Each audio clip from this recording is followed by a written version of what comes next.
Well, here we go, everybody. Korea versus Korea. We have Team Fly against Tsunami, and today they were really testing me. So initially I was told that the entire thing started at 2 p.m. And, well, I came in and was sitting at my PC, was starting to go through a couple of things that I used to do when I set everything up, the overlays, making sure that I have my stuff ready.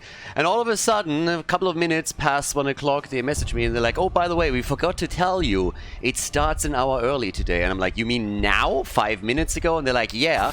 And I was like, holy shit. So yeah, I went full German on them and was there within 1 minute, even faster than the Chinese commentator. So pretty proud of myself right now.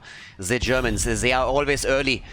Battlefield of Eternity is our first map, so what we're looking at, everybody, is our first best of 5 of the day. The winner goes up to the grand final and will face off against the Chinese team against C8. And C8 managed to kick both of these teams into the losers bracket, which is actually impressive if you check out who's playing on those teams. I mean, on the left side, we have Reset, we have Lockdown, we got Misaki, on the right side, Gonda, Kyoja, Hyde. It's kind of crazy. The amount of top-level Koreans that we have over here is absolutely nuts. And yesterday, we had some pretty insane games too. There was actually a chance that we would end up in this match with only one Korean team participating and another Chinese team making a play for the grand final. But as it turns out, Team Tsunami, they were a little bit stronger than that. But I'm hyped for all of this, because not only do we now get two top Korean teams go up against each other, but also we get that rematch between one of these two teams and C8 in the grand final, of course. And by the way, the grand final is a best of 7, and I double checked with the organizers and they told me that there is no winner bracket advantage. That's already a big plus from my end, so we might even see 7 maps in the final match of the day. But again, this is a best of 5 series, so let's check this one out. We got on the ban side, Stukov has been banned again, so did Vala, and a lot of tank focus here from Team Fly. Yeah, they really got rid of a lot. Malfurion has been picked first. The overlay, by the way, currently still says that we are heading, currently have Tomb of the Spider Queen. That's not correct. I'm going to adjust it in a second. Again, they sprung that on me. We are on Battlefield of Eternity. And with that, we have the Diablo pick. Okay. And Greymane together with that. So, map is also adjusted. But that's already good damage against the Immortal. And on top of that, we got Tigers. We got Blaze now in. I like that. So, Blaze in general. We've seen insane jet propulsions, by the way. I mean, holy shit. You remember the match on Tomb of the Spider Queen yesterday? One jet propulsion just dropped the entire game on its head. It was nuts. Jen gets banned. We've seen Jen a couple of times from those bad boys. And since Misaka is currently the one that has Blaze selected on the other side, it seems like they're going for potential Blaze main tank. So the ban on Jen kind of makes sense a little bit. Now, you can always put in some mind games, of course, but considering that we've seen the Panda played multiple times, again, better safe than sorry, I would say, in this situation. So they're good to go. Now, at the same time, Hogger getting banned here, so the final ban is through. We still have the double pick for Team Tsunami. And, yeah, they need a bit more immortal damage. Hanzo is still up, so they could go full Overwatch on us. Lucio is already locked in. Who else do we have in terms of immortal damage at this point? I mean, Li Ming is still up. He could go Chromie. 2 additional heroes that are very, very strong here. But first, we get Urel, the Space Goat, everybody. Diablo Urel. I can't help myself. I love that combo. It's so much push power. You can just like body people around, bully them 6 days to Sunday. You have Urel hopping around, and yeah, the goat is awesome. Even when she's not played by Wobby. Now, on the left side, what do we got there? The blue team. How are they going to play this out now? Lockdown and Reset, last one to pick. Are we going to get a Reset hero for Reset? No! Oh, our first Imperius in the Korean-Chinese setup. Nice! Yeah, Europe is back on our boy. But over here in Korea and China, Imperius has been completely ignored thus far. Kind of cool to see him in today's match for the first time. And we get Hanzo. So Hanzo and Tigers are going to try and chunk it down. And with that, we have 2 side laners, bruisers as main tanks. But again, in the past, Imperius in particular has, of course, doubled as a main tank. And there's the Chromie pick. Here we go again! Shut up. So, Battlefield of Eternity, map number 1, everybody. Best of 5 series, Korea versus Korea, as we have Team Fly go up against Tsunami. Prepare yourselves for battle. Game number 1, Team Fly against Tsunami, everybody. On the left side, we have the one of the Korean teams in blue, with Imperius and Blaze at the front line. Now, it seems like they're planning on setting Imperius on the side lane and Blaze as the main tank, since Misaki, with his account Bone Punch, is currently playing him. Malfurion, of course, his job is to heal and lock people down, with Hanzo and Tychus being the damage dealer for the team.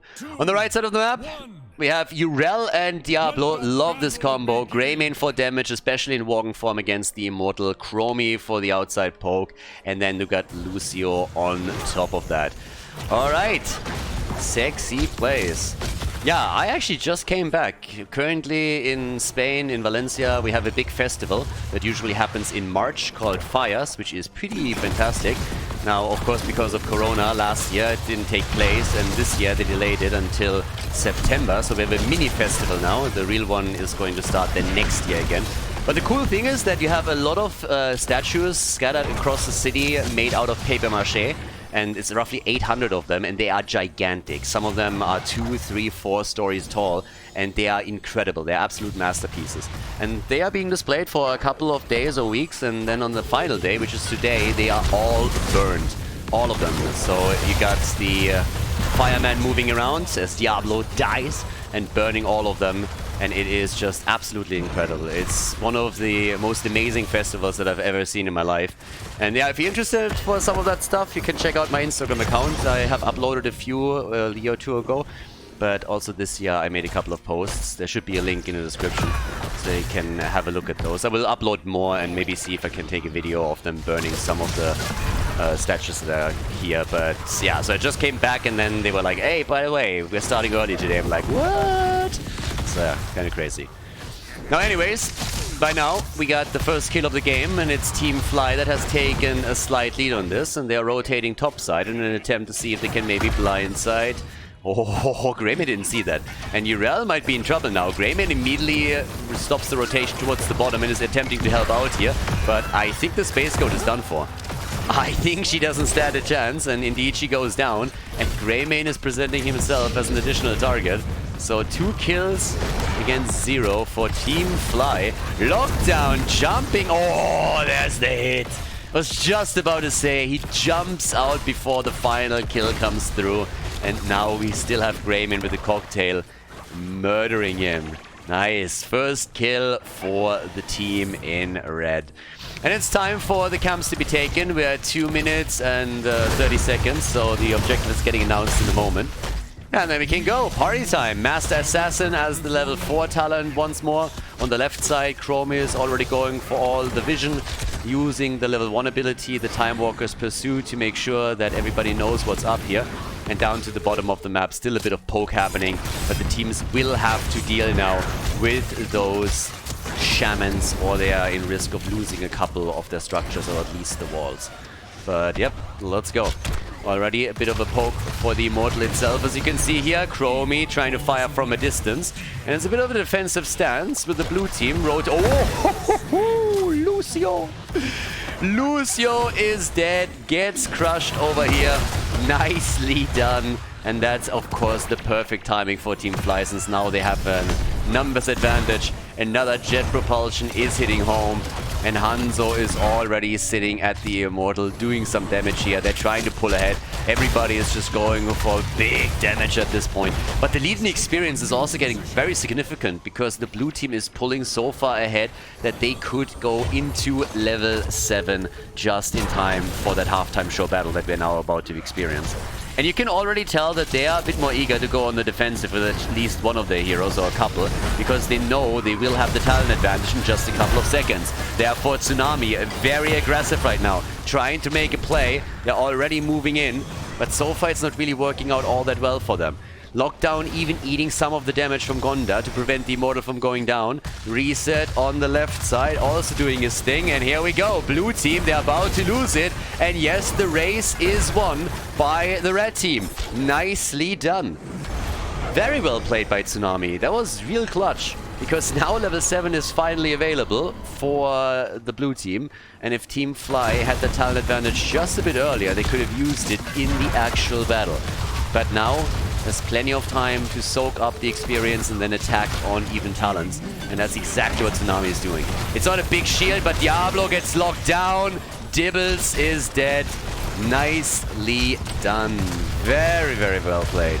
So that is another spear in the back. They're trying to follow up with even more damage, and Lucio gets murdered. Yeah, nice kill. Job well done. Okay. And that wasn't really too shabby. That was also the wrong replay. But yeah, anyways, wrong buttons being pressed here aside for just another moment. We have the wall obliterated at the bottom of the map. So at the top side there was also some damage done. Kyoja was moving in on this one. And down at the bot lane, as you can see, the camps are now being taken.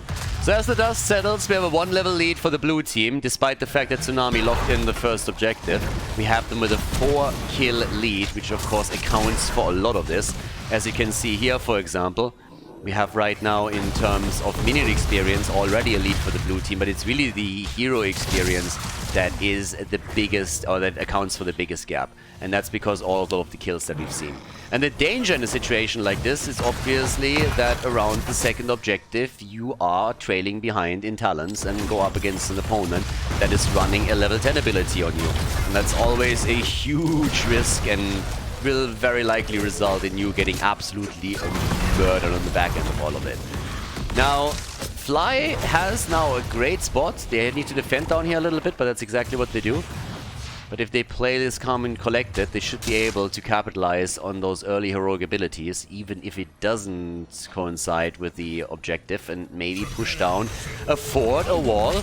But timing could work out. It's 25 seconds to soak 10 for Tsunami, and I think they're going to run out of time very, very quickly here. By the way, camps on 7 seconds over on the left side. Over here we got 6 seconds, so both of the teams could still make a play for it. But heroic abilities are already taken, and of course they're trying to get the better position right now. Attempting to go straight in, take this one down, and time will tell if they can pull this off. Yeah, they might even try and steal this away, but they don't. So now all they can hope for is a freebie on the 50%. And Tsunami, they're just saying, guys, let's go for our camp. We can't really do anything else about it until we have level 10, which is exactly what Kyoja is trying to do here. So he was the one attempting to move in for exactly that. But there's the connect and the arrow, and that's a kill. And oh boy, that could be a follow-up. And yes, Lucio indeed dies. Chromie gets away, but it's still a double kill. She turns around and gets some serious damage on Imperius, but it is not enough to drop a hero on the side of Team Fly. So now we're looking at 7 kills to 1. The level 10 ability finally available for Team Tsunami. But we're getting a pretty good idea of what the power levels are in game number 1, and Team Fly is pulling ahead very aggressively. This is a gigantic problem now for Team Tsunami, because we're looking at 100% on the shield for the blue team. And that's just incredible. Not even talking about heroes like Tychus now sitting at 5 stacks on the Master Assassin. So if this turns out to be a bit more brawly in the mid and late game, then maybe he even has a chance to complete the quest. But either way, this is just, yeah, getting pretty dangerous here. They can get the kill, that would be a different story, but Malfurion with a save, Lucio is dead, that jet propulsion, and Dibbles is in trouble. Yeah, gets zoned out by the Immortal, the Arrow of Hanzo connects, they're getting Chromie, they're getting Diablo, and that is just way too much damage here. Nicely done. They're even going for the chase, and Greymane, he can run, he can't hide, he's going to die, goes down, as does the fort. Great battle. And check those final moments out. I mean, they started well with an attempt to take down Hanzo, but the save was there. Tranquility popped by Malfurion. And then Diablo tries to escape, and they just all get caught and fall. 11 kills to 1. Tychus is getting 1 stack after another for his level 4 ability. And it's absolutely bonkers. The red team is having some real trouble, and they are getting farmed. Absolutely farmed. That's 2 levels advantage now for Team Fly. It's Immortal number 2, everybody, and the keep is about to fall. Now there's a bit of damage at the bot lane against the blue team, since the minions have pushed in for the fort, but this is just insane. 12 kills to 1. Tychus on 10 stacks on his level 4 ability. That is just murderous. Absolutely crazy. That's a real dominant first game by Team Fly. Tsunami, if they don't step it up towards game number 2, or maybe even the late game on this map, maybe a couple of energy drinks or coffee would also help, but yeah, if they don't step it up, then I'm very much so afraid for them in this series. Because this is not their game. No, this first map is not looking good for them. Now, it is a best of 5, so a lot can happen in a best of 5. We saw that yesterday, I mean, duh! And by the way, talking about a lot of things that can happen, that arrow did definitely not happen. And it is still flying. And if it didn't hit a target randomly somewhere, it's still flying to the day. Honestly, I believe that if you miss an arrow, what would be really cool is if Blizzard would implement it so that it would, as with the BFG from Sergeant Hammer, just continue to fly and re-enter on the left side until he finally hits something. That would be funny. That would honestly be funny. Would that make a lot of sense? Of course not. Would it be balanced? Probably not either. Would it be funny? Hell yeah. So I'm a big fan of that. But yes, either way. So now, with all of this, we got our bottom push happening. Now that level 13 talents are finally available for Team Tsunami, they are hoping to do a little bit more. To maybe force that even talent fight, but it doesn't really seem like they're gonna get it for free, especially since Imperius is at the top. The blue team should be totally willing to give this one up. I mean, what does that fort mean to you at the end of the day? And the answer is nothing. Now, it's half a level until 16 and the Immortal is spawning, so Team Fly, they know that they have plenty of time here. Time is working in their favor. Tsunami, on the other hand, they need to hurry, and they know that. They're looking to go for the Immortal, but they're already getting zoned out here. It's a 4-man defense that we have from Team Fly. And they're playing this very, very calm and collected, and I like it. And thanks to the keep and the fort being destroyed, the passive experience gain for the blue team is, of course, increased. So, as you can tell, they are closing in on the next talent here. Especially since Spell has also started to farm some additional minions at the bottom of the map. And with a 50-50 show between the two of them, we have the blue team in possession of their level 10 abilities. That gives us the thermal protection, the melting touch, Ysera's gift. And look at the synergy between the level 13 and the level 16 talent icons on the side of Team Fly. The only one that has to be special again is Hanzo, of course, the Overwatch character. Why am I not shocked? But it seems like they can take another Immortal here. Bunker up! Here comes Odin! The lightning breath, but it's not enough. Diablo, he goes down. They might get the kill against Imperius, but even that's questionable. Another follows as Greymane dies. The Immortal is about to be taken. They're still poking them down as everybody from Tsunami is running away. 12 stacks for Tychus. He's getting closer and closer to a completion of his level 4 quest, which in and of itself is insane. That in and of itself is already crazy. So now we have the poke at the bot lane, 14 kills to 1. 14 to 1. What? Absolutely insane. Incredible performance in game number 1 by Team Fly. Yeah, they are crushing this. Big plays being made here. And they're exploiting every single weakness on the side of the red team. Yeah, Korea versus Korea. Both of them are fighting for a slot in the grand final. And for the honor of going up against C8 again. The potential rematch. Now, of course, the loser will still take 3rd place in the tournament, which in and of itself is already fairly impressive. But for both of those teams, this isn't enough. Nope, they want to go up against C8. They want the rematch. They want to show the Chinese team what they're made of. Ooh, big arrow again. Dodged by everybody. Through the entire team. They might get the 2nd keep. If they poke a little bit more, seems like they're afraid to battle here. With level 16 talents, I honestly thought that they would try and stay just long enough for the rest of the team to get the hits in. And now, yeah, they're going for the re-engage with the cooldowns ready again on Blaze, Hanzo, and Tychus. They're making their move. Can they get kills too? Both of the keeps are down. There's the stun, there's the kill, there's the double. Diablo down, and so is Lucio. Easy kills. And that sets Team Fly up for success in game number 1. Urel is hopping around and trying to prevent the inevitable, but it is of course not gonna work. She gets stunned out too, pops the ult to survive a bit longer, but Chromie is dead. Tigers completes the Master Assassin, and we are headed for victory. Team Fly locking in the lead in the best of 5 series against Team Tsunami. Big plays made by the Koreans on the blue team side. And this is, of course, an easy win right now in the first game. Team Tsunami has to wake up. Team Fly, they take the W at Battlefield of Eternity. Before we head into game number 2, make sure that you subscribe to the channel if you haven't done it yet so you don't miss out on any future content here on Khaldor TV. Game number 2, Volskaya Foundry. So, Korea versus Korea, and let's not mince words. If Tsunami is not stepping it up a bit, they're gonna get their ass kicked in this series. The first map was a very convincing one, very controlled by Team Fly. From start to finish, they were running the show here. Obviously, it's only one map. Sometimes the draft doesn't come together for you. Sometimes you make a couple of mistakes and end up being snowballed. We saw yesterday how easy it sometimes can be for a team to start a reverse sweep. The Chinese did a fantastic job at that.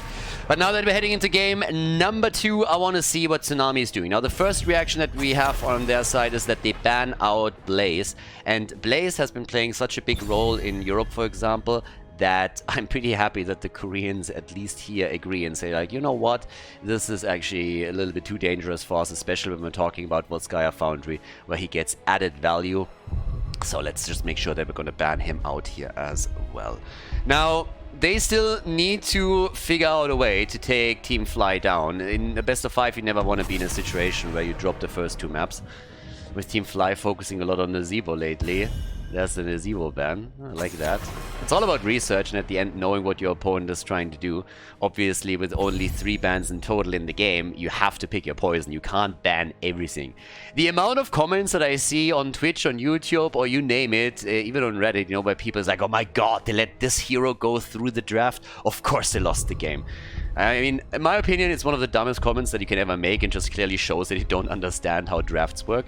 Because if you're playing on this level, there are so many threats on the other team side, where you have a player that excels on a specific hero, or maybe you have the team playing a certain style that necessitates 2 heroes as a combo, and you just can't ban all of it out. You have to, at some point, just pick your poison and say, this is the one thing that we are worried about the most. If they pick the other ones, we think we can beat that somehow, or we have to deal with it. But yeah, you gotta make your choice. And they decide that they don't want to go up against those Nazebo plays. Volskaya Foundry is of course a map where it's fairly easy to get into the late game, so Nazebo normally has enough time to stack his baseline, and ever since Blizzard buffed him in general and buffed the spider build, that becomes even more dangerous. But there's Mephisto again. So Mephisto, our boy, he's in the house, which means that we will see that mad damage once more, and he's being played a lot in this tournament. I mean, damn. I've been talking about it in the previous games, but whew, that boy gets some action. Tazada also, a lot more played on the Asian server than in Europe, for example. Anyways, guys, if you watch this on YouTube, by the way, make sure that you hit that like button, and that will help also to promote the video with the algorithm a little bit and ensure that more people catch up on that, because there's always questions, hey, how are the Koreans doing, how's the Chinese teams faring these days, and well, getting that tournament a little bit more traction would be kind of neat, and exposure, because that's exactly what people have been asking for a long time here. But yeah, we have Hoga banned, and Chen gets banned too. They really don't like the panda for Team Fly, do they now? Yeah, so this is the second time in the second game that they're gonna get rid of Chen. They're afraid of the top kek plays. They're afraid of what is in Chen's barrel. And Nubarak and Stukov for the red team already give us a bit of an idea of what they're trying to do here. It's all about this engage from a Nubarak and then the Stukov follow-up.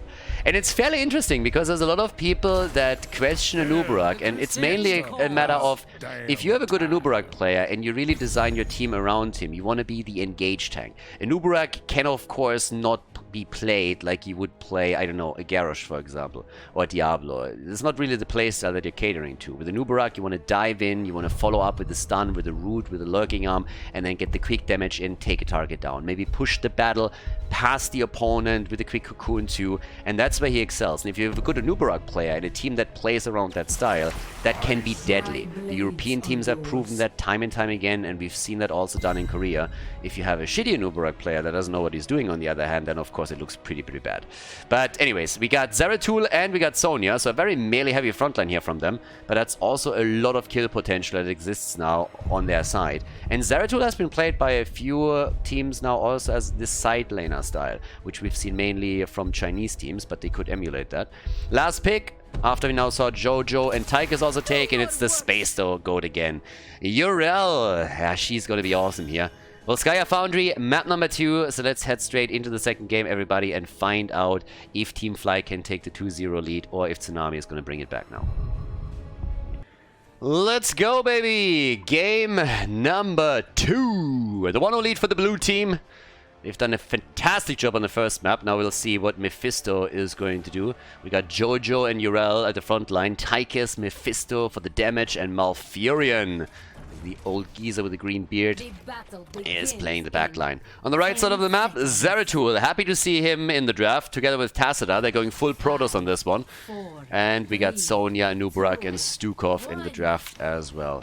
When all is lost, when you can't win anymore, just pick Protoss and use that A move. It worked since the early days of StarCraft 2, so why wouldn't it work here, right? But anyways, now that we're heading into our brawl in the middle of the map, let's see what the team is up to. We got the Port Skull build again, or like Skull Missile build. A Port Skull will kick in later, so no Lightning Nova this time. It's still a preferred build in this tournament, but we have seen the Lightning Nova build a couple of times. Jojo with the Laws of Hopes is rotating to get some of those, and Psystorm is in. A little bit curious to see what Gonda is going to try and do. Because the first few times that we've seen Zeratul, he was played by the Chinese teams, and they had a very special approach to it. But look at that damage! The kill for a kill! Nice! Tychus for Anubarak. Off we go. And Tide, he's also getting dropped. The double kill. Team Fly with the lead after the early game brawl. The camps are already up on the map, so now we're talking about turrets. Item control is super important on this map.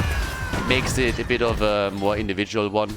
I mean, there's a few more maps, of course, where Blizzard played around with items, but for example, Shinemura is a map that nobody really likes. It's interesting to see, by the way, that the Korean teams are playing around with a different map pool here. Well, Skya Foundry has been pretty much vetoed by most European tournaments by now. And some of the other maps like Alterac Pass are also not being played.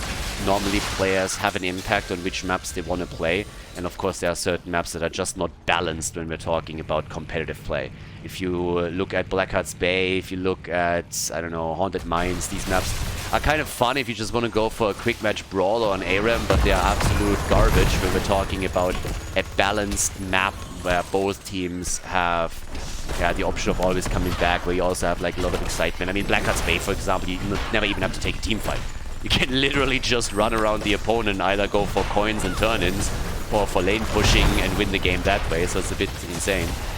But the map pool differs slightly between the European meta or the Western meta and what we see in this particular tournament. It's just kind of interesting.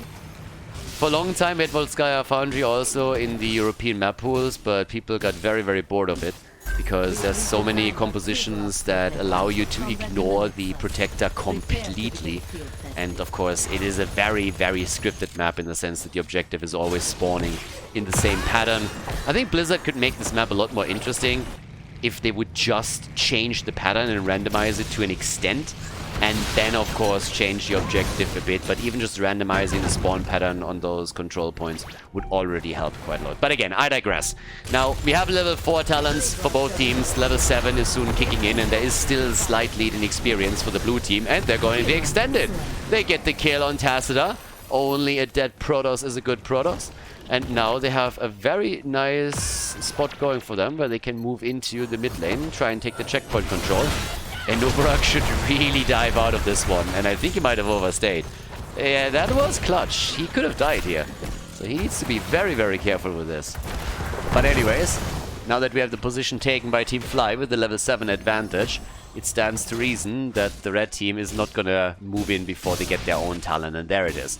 So we got the level 7 talent that gives us the Psionic Echo, we also got the Subterranean Shield, and here's the Wormhole after we have the Psionic Strength. So way more similar to what Europeans will do with the Zeratul. Might of the Nerazim is definitely coming up on level 10, and then the attempt to jump into the backline, maybe take that Mephisto down, murder him when he starts to make his move. And they have a shot of making those plays. It depends a bit on how well Gonda is going to play this one out. But he's definitely in a spot where he will be a massive threat to Mephisto as this game continues. And we still have items on both team sides. Slight advantage for Team Fly since they got the healing beacon on top of their own turret as well. So that helps. Hyde is already attempting to lock down Mephisto a little bit. Yeah, Mephisto has been big in this tournament. He's been really, really big. But okay, so now on the right side, we're going for the second turret. That's why you always want to take it early, so you can make exactly this play. And it's noteworthy that only the blue team, oh sorry, the red team did it, and the blue team was missing out on that. Jojo again, nice moves against Nubarak. And if we were on level 10, there could have been a follow-up, but as it stands, they don't even have to go for him. They take the Protector, and we're even trying to follow it up with a kill against Zeratul. Now, that didn't come to pass, but now they have the Protector. The traditional rotation would be a destruction of the wall in the mid lane, and then a move towards the top to try and take the fountain down.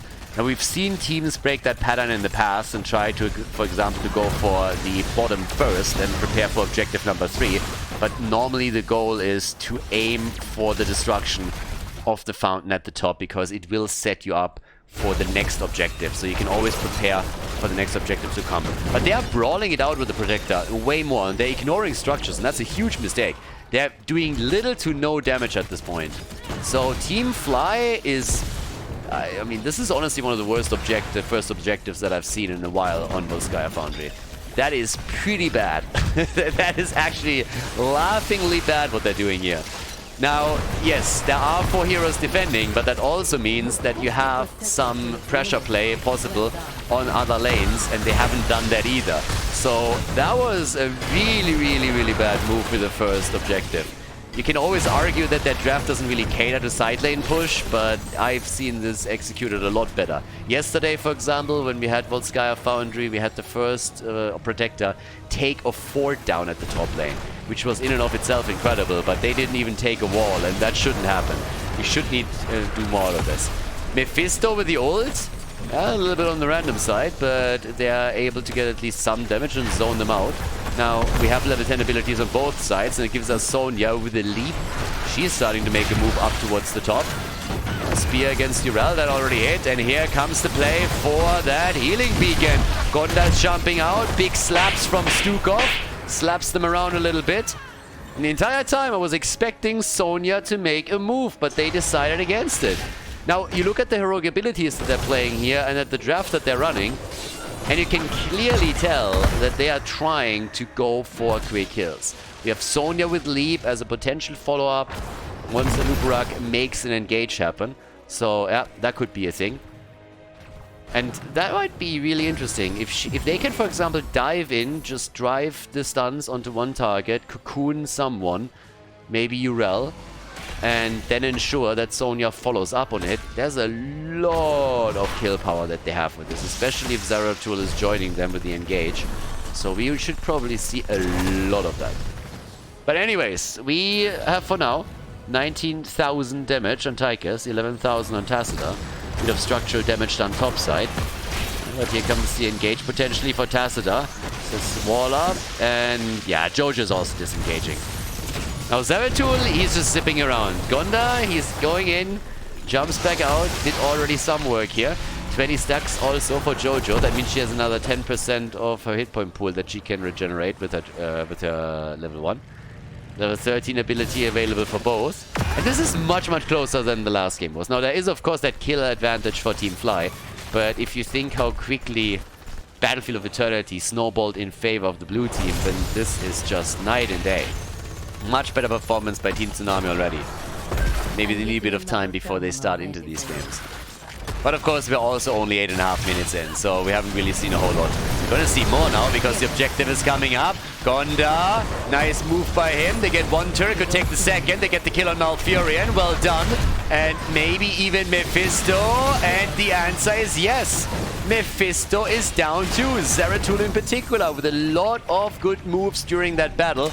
And that's a triple kill for the red team. Well done. And we're of course going to take another quick look at it. Check that one out. Tigers was the first one to fall. Then they heavily dive on Malfurion and drop him. Zeratul dodges out on all the Mephisto damage.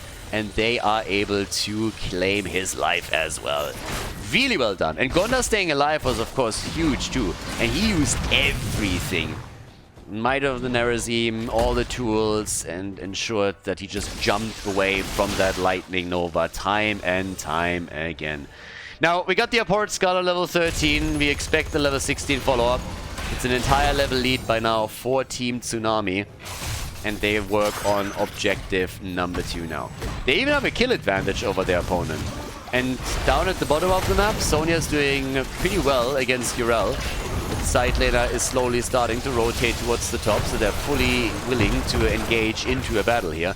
It's even talents, but a good jump from Sonya could change everything. And she's still fighting it out in the middle. And there's the leap and the ult from Urel. They're trading cooldowns. They were hoping to take her down completely, of course, but that didn't really work. Now that even Stukov moved in, they had a shot of dropping her, but instead they're going for structures. And Gonda will rejoin with the team up at the top in just a couple of seconds. But again, it's all about the experience here. They're getting so close to level 16 that the talent will give them a massive boost for this potential fight. And all that Tsunami is doing is try and delay, slow this down a little bit. 99% for them already. There's just no reason to fight before they have level 16. And with the minion wave at the top lane, they lock the talent in. So now, Team Fly is sitting there and thinking, well, do we fight for it? Do we just let it go? And let it go. They just bite the bullet. Talking about biting the bullet, lockdown. Ah, he gets out. But we've got it level 16 now, so the epicenter is in. On top of that, we have the Master Warblade. And the Protector at the top is already taking the first fort. This is literally the first fort in the game that falls.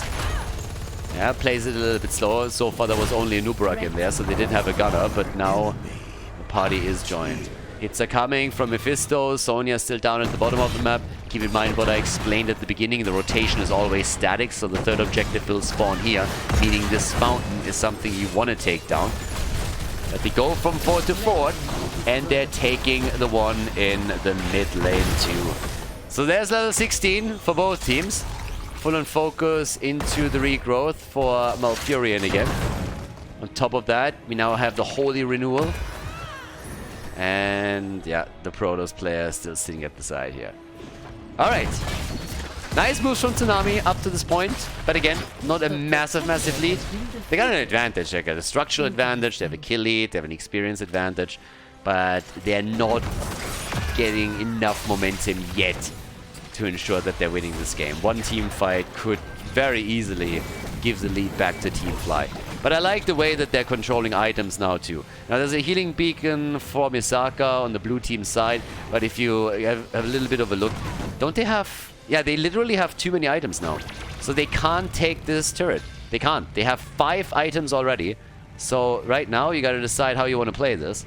Could literally just drop a turret to try and soak a few shots from a fort and then attempt to take it down. So there's a couple of ways, but it's funny to see that they're already having items in storage, so to say, on the right side. And here's the attack. There's the turret, as expected. They were trying to get some damage. Couldn't really.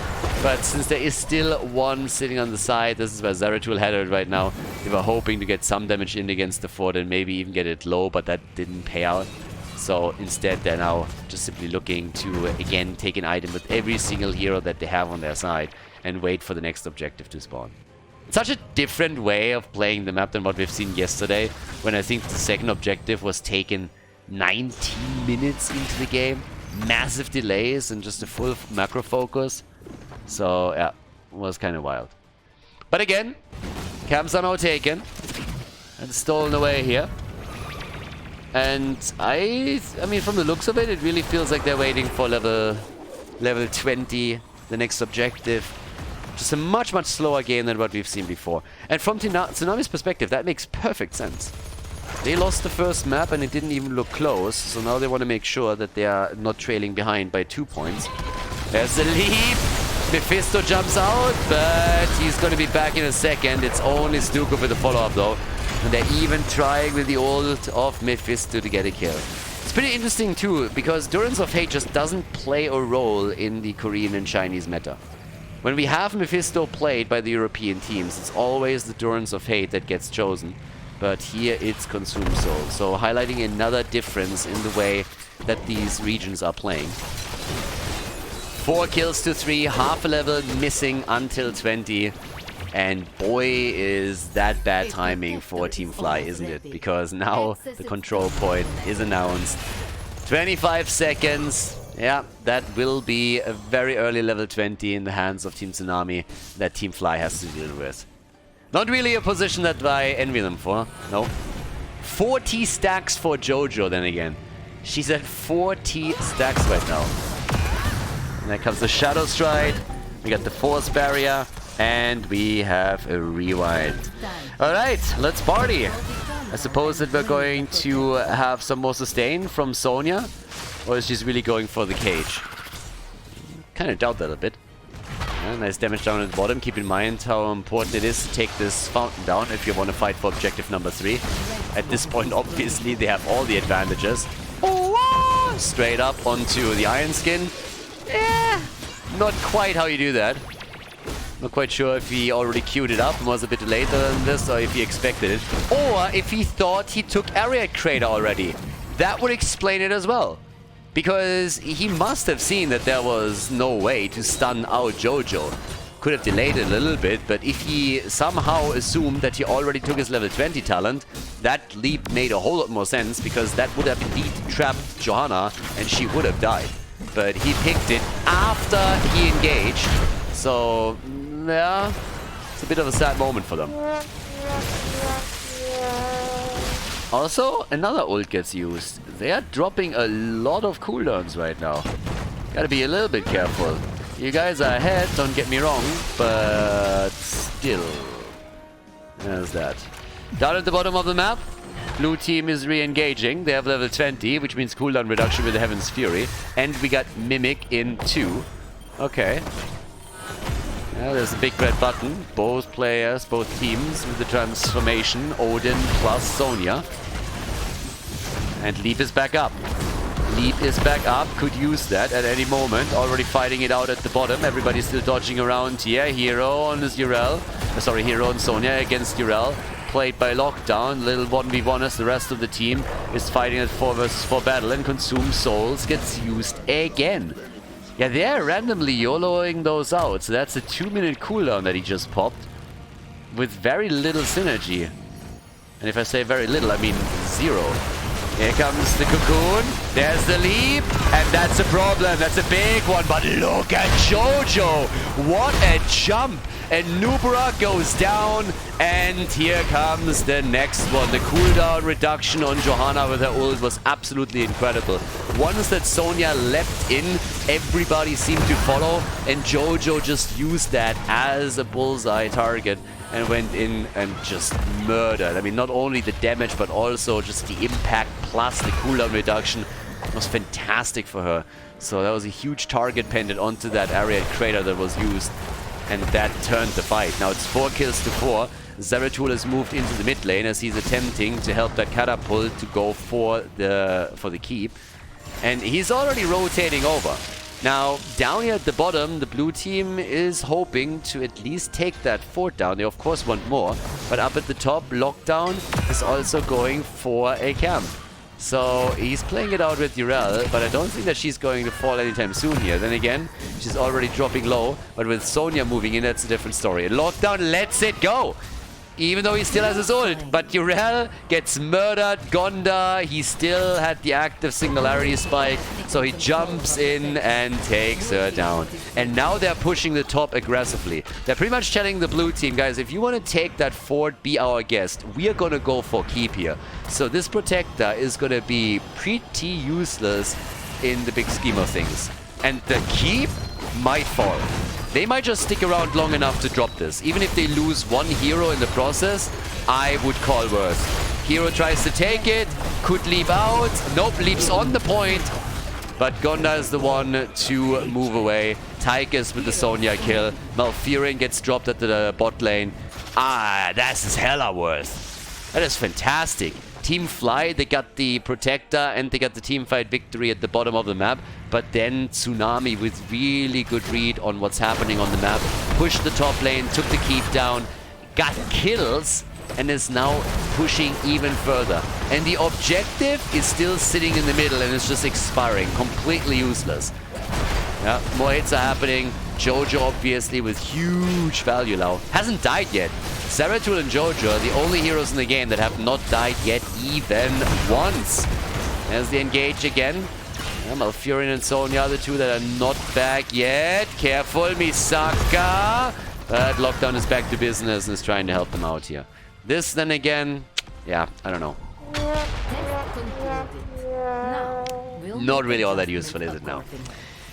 Yeah, that was bad news. Oh, he needs to also be careful. Lockdown jumping in here, straight into the team. Zeratul sees Johanna, wants to kill, can't get it, and moves back out. The mobility on him is crazy. And look at the damage output that he brings to the table. He's sitting at 66,000. 66,000 for Zeratul. And they're aiming for additional items. They want to have a little bit more here. Stacking 50 nearly. We nearly at 50 for Johanna. So she is about to lock... I mean, she can pretty much heal half a hit point pool up now with one single button, which is kind of bonkers. So Misaka self-sustain is incredible right now. Malfurion doesn't even have to help him. Big push at the bot lane, by the way. Yeah, there's a huge double wave coming with another one already on its feet. There's the leap. And he gets cancelled again. So Sonya, she likes to jump around, but all they do is buy a little bit more time for the double wave at the bottom. Consume soul, underwhelming, as it was the entire time. Urel is dealing with the bot lane now, but the entire wall has already fallen. And Zeratul is still looking for some cheeky hits. He's looking for those cheeky side engages where he can maybe get some hits in. Yeah, for example here. Yeah, it's a little bit. Moves away. No harm, no foul. Nothing happened. Didn't use any big cooldowns or anything. But distracted them. Made sure he gets free damage in. Sonya has taken another turret. So now they are holding 3 items. 3 items against the, I believe, 0 for Team Fly. I don't know if anybody else is still holding one. But no, it doesn't look like it. So that's an item advantage. And of course also a pretty big damage advantage that is being run right now on Tsunami's side. Having that top lane power, push control from the red team, thanks to the fact that they took the opponent's keep down, also helps. I mean, even with the mercenary camp that was set en route by Team Fly, it's going to be a really good lane for them that eventually is going to push towards core, especially now that they took their own camp. Jojo's getting attacked again, has to pop the Iron Skin, and eats a lot of dirt in that battle. I mean, she is insanely sustainable at this point, but she still needs to be very, very careful because with all the tools that we have for Tsunami, there's a lot of stuns there. There's a lot of CC. And they can lock that down easily. Now, Sonya's pushing out the bot lane. Tazada is pushing out the top lane. There's a camp and the catapults, meaning the fight over the middle is going to be tricky for Team Fly because they will have to split some of their heroes off onto those side lanes to deal with all of this. We're now 22, 23 minutes into the game, and that's a problem. Those catapults are going to hit like trucks. If they make it to the core, then you are in trouble. Now, they take the catapults down over here. Bot lane is still pressuring though. So keep in mind what I just said. And the item advantage is being extended by Team Tsunami. They're going for the next one. They're taking another turret. That's now 3 turrets and a healing beacon for objective number 4. That's a great position. There's so much power that they have now. Yeah, still a bit of damage down here at the bottom. Sonya is at 165,000 siege damage. You look over to Tazadai and he's already passed the 200k a while ago. Bonkers. Absolutely bonkers. Once again, dancing around the objective. Time working in Tsunami's favor. Catapults pushing the top lane. Second one is already moving in. Bottom of the map is a bit of an equilibrium here. Yeah, Joe jumping out. Again, Durance of Hate, and they still have that fountain in the middle. It's such an advantage to have that as a sustain point when you are re-engaging onto the objective. And the top lane, as mentioned, the catapults, they're doing work, they're accelerating the process here. The third one is now slowly moving in. In comes the play for Nubarak, but he gets out. And Zeratul and Sonya are still looking for potential targets. And there's the leap and the double. But Sonya's also getting attacked. Tychus in the backline on the other hand has already fallen as we see Sonya moving in with another spear. The kill against Malfurion. The triple kill. The quad kill. They take all of them down. Zeratul in particular, just an absolute nightmare. We're going to take another look at the fight as they go for the core. One Sonya made the engage. Jojo jumped in. And then the big damage. Zeratul wrecking them one after another. Absolutely incredible. Great plays by him. And that is a win on map number 2 for Team Tsunami as they tie the best of 5.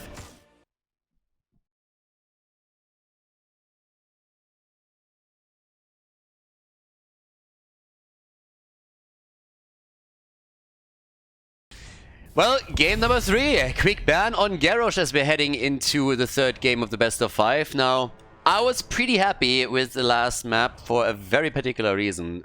I got worried after the first map, not gonna lie. After Battlefield of Eternity, I looked at this and was like, maybe Team Fly is gonna go for a quick run here. And is just gonna drop them. Gonna go through them like hot butter through cheese. That, by the way, is still one of my favorites. It's always kind of funny when you stream live on Twitch or when you look into the YouTube comments later and there's always people like, did he just say hot butter through cheese? And I'm like, welcome to the channel, my friend. Now, yeah, that's been a channel meme for a while now. Initially, it started by me mixing up two sayings, obviously, or like combining them and not realizing it, and then people had like a blast with it, and I thought, okay, that's kind of funny, and then started to do it intentionally. But every single time that it happens these days and you see people reacting to it, you know exactly who isn't watching the channel a whole lot. So it's kind of fun. But yeah, anyways, now that we're heading into game number 3, we have All Direct Pass coming up. I talked on the previous map about how the map pool differs a bit on what's being played here in the Chinese, Korean meta and what's being played on the European side. Different preferences for both. Now Furion's still locked in as an early pick. And yeah, kind of hyped to see how this is going to plan out. I mean, honestly, if I would have to say who has the upper hand, just in general, I think throughout the tournament here, Team Fly has performed a little bit better. But as we could just see, that doesn't mean that they are going to win this easily. I feel these two teams are pretty much on eye level, and we're going to get a real nice battle between them. Korea versus Korea. The team's fighting for the honor to go up against the Chinese once again. Now, we have Brightwing, literally for the first time.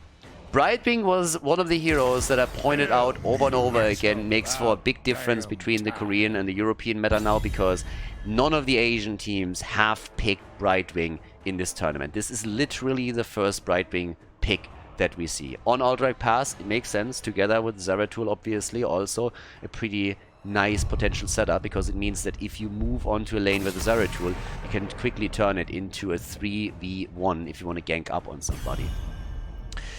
But yeah, we have our ban on Chen once again. And let me have a big... the Vala ban, alright. It's kind of wild. Vala in some of the games picked in every single game, every single map, and then all of a sudden she's just getting banned out over and over again. Now we got, again, Misaka with Blaze. They can always swap this afterwards and play him as a side laner, but they've been trying to play Blaze in the main tank position a couple of times. They did it in this series. Remember the first map? They played Blaze in the main tank position and used Imperius on the side lane, and that resulted in a Blaze ban on map number 2. Jojo is in, Tacita is there, they're going full Protoss again. I'm telling you guys, it's the strategy here. They go full Protoss. It's like, alright guys, we have two options of what we can do. What is imbalance? Either we go for the Overwatch heroes, because Blizzard literally only cares about Overwatch, so those heroes are always going to be OP. Let's pick more of those, because they're strong. Or we go for Protoss, because they've been pretty much OP ever since StarCraft 2 got launched. Or Brood War, depending on who you believe. So let's play that. Muradin and Genji. Yeah, there's our Overwatch.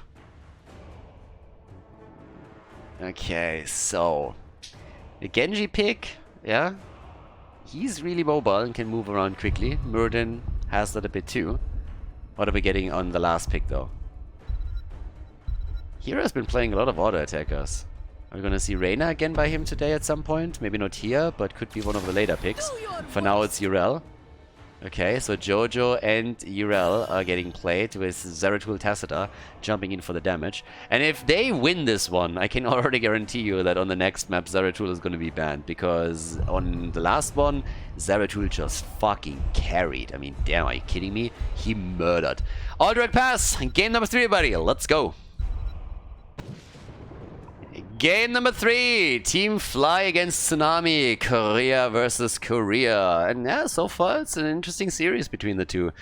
Again, for both of them, there's a lot on the line here. Not only do they want to go to the grand final to have a shot at the title, but it's also trying to redeem themselves for that loss in the winner bracket against Team C8, who dropped both of them into the losers bracket. Now we get Muradin and Blaze on the left side. They swapped it around and used Muradin as the main tank, so Blaze is played as a side laner. Genji and Tychus for damage and Malfurion for the heals, whereas Team Tsunami in red is going for the Zeratul Tacita combo once again with Jojo and Yrel at the front. In very similar setup and heroes that we are now seeing in this particular series. So, yeah, we have on level 1 the Shadow Hunter. Sign Fusion is also in. And let's get the party started here. A big map, and the question is, of course, how much can Brightwing, how much of an impact can Brightwing, for example, have? Yeah, that's going to be a big one. If you run a global, then you can do something, and yeah, here we go already. And that's exactly why Genji has to move out, because once Brightwing is there, a polymorph is on the table, and that CC can be the end of it. But we had blue team heroes rotating down already, and therefore you got to be real careful, or you will be the hunted for once. Now, I'm not really sure what to expect here on Aldrich Pass. They played a bit more of a laid-back style on the second map, but this is usually one where it really comes down to... Oh, hello, nice dodge. Look at that sidestep. Spray game, unfortunately not on point. We're going standard here. You gotta work on your loadout, my friend. Lockdown, yeah, I mean, again, I like that he goes for the space, don't get me wrong, but if you're already going through the trouble to really taunt your opponent a little bit and have some fun here, then at least work on the loadout and set this up properly. That's what we really need here, you know? So, currently we have the camps taken. This is obviously a big focus when you're playing on Aldrich Pass, at least initially. We're trying to take those camps every time they appear on the map. Outside of it, you only have the boss at the top.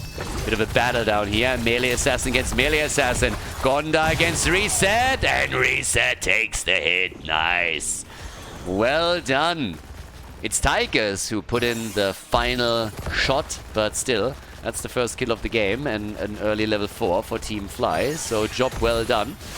With that we got the Master Assassin again, and we got the Dragon Claw going for the aggression here. Yeah, I think we're up for a highlight. I really like this. This was a cool series so far already. Game number 1 had me worried a bit because there was a lot of momentum that built up for the blue team. But on map number 2, Tsunami definitely redeemed themselves. Maybe a bit more of a slow starter team in that series. We got the Hand of Freedom on Yrel. Definitely an American space goat. Going full Bezos. And we have over here Lockdown. Hello, careful. But he gets a bit of an assist. Where's that root when you need it? Nah, didn't even bother. Didn't even bother. Realized quickly enough that without Lockdown hitting the jet propulsion, there was no way of locking her down. But instead, we have the rotation top. An attempt for Brightwing was made at the bottom of the map. But yeah, all over the place now. Top lane gets aggressively attacked here. They're moving at the bot lane against Brightwing. Genji is coming in again.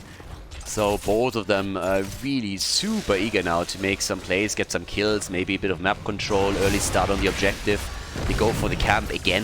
As I said, you always want to take it when available. And since nobody is really focusing on the prisoner camp in the first place when it spawns, everyone is just going for level 7 instead. Yeah, Muradin. Yeah, that's gonna take an hour or two. Yeah. He has a PhD in PvE, baby. Yeah, and he's actually channeling it. And he gets it too. I mean, this is not going to last long, but Misaki is really just annoying them a bit. And Tsunami was looking at this and was like, wait, are you serious, dude? Like, what the hell? So yeah, Muradin just trying to be a bit of a pest.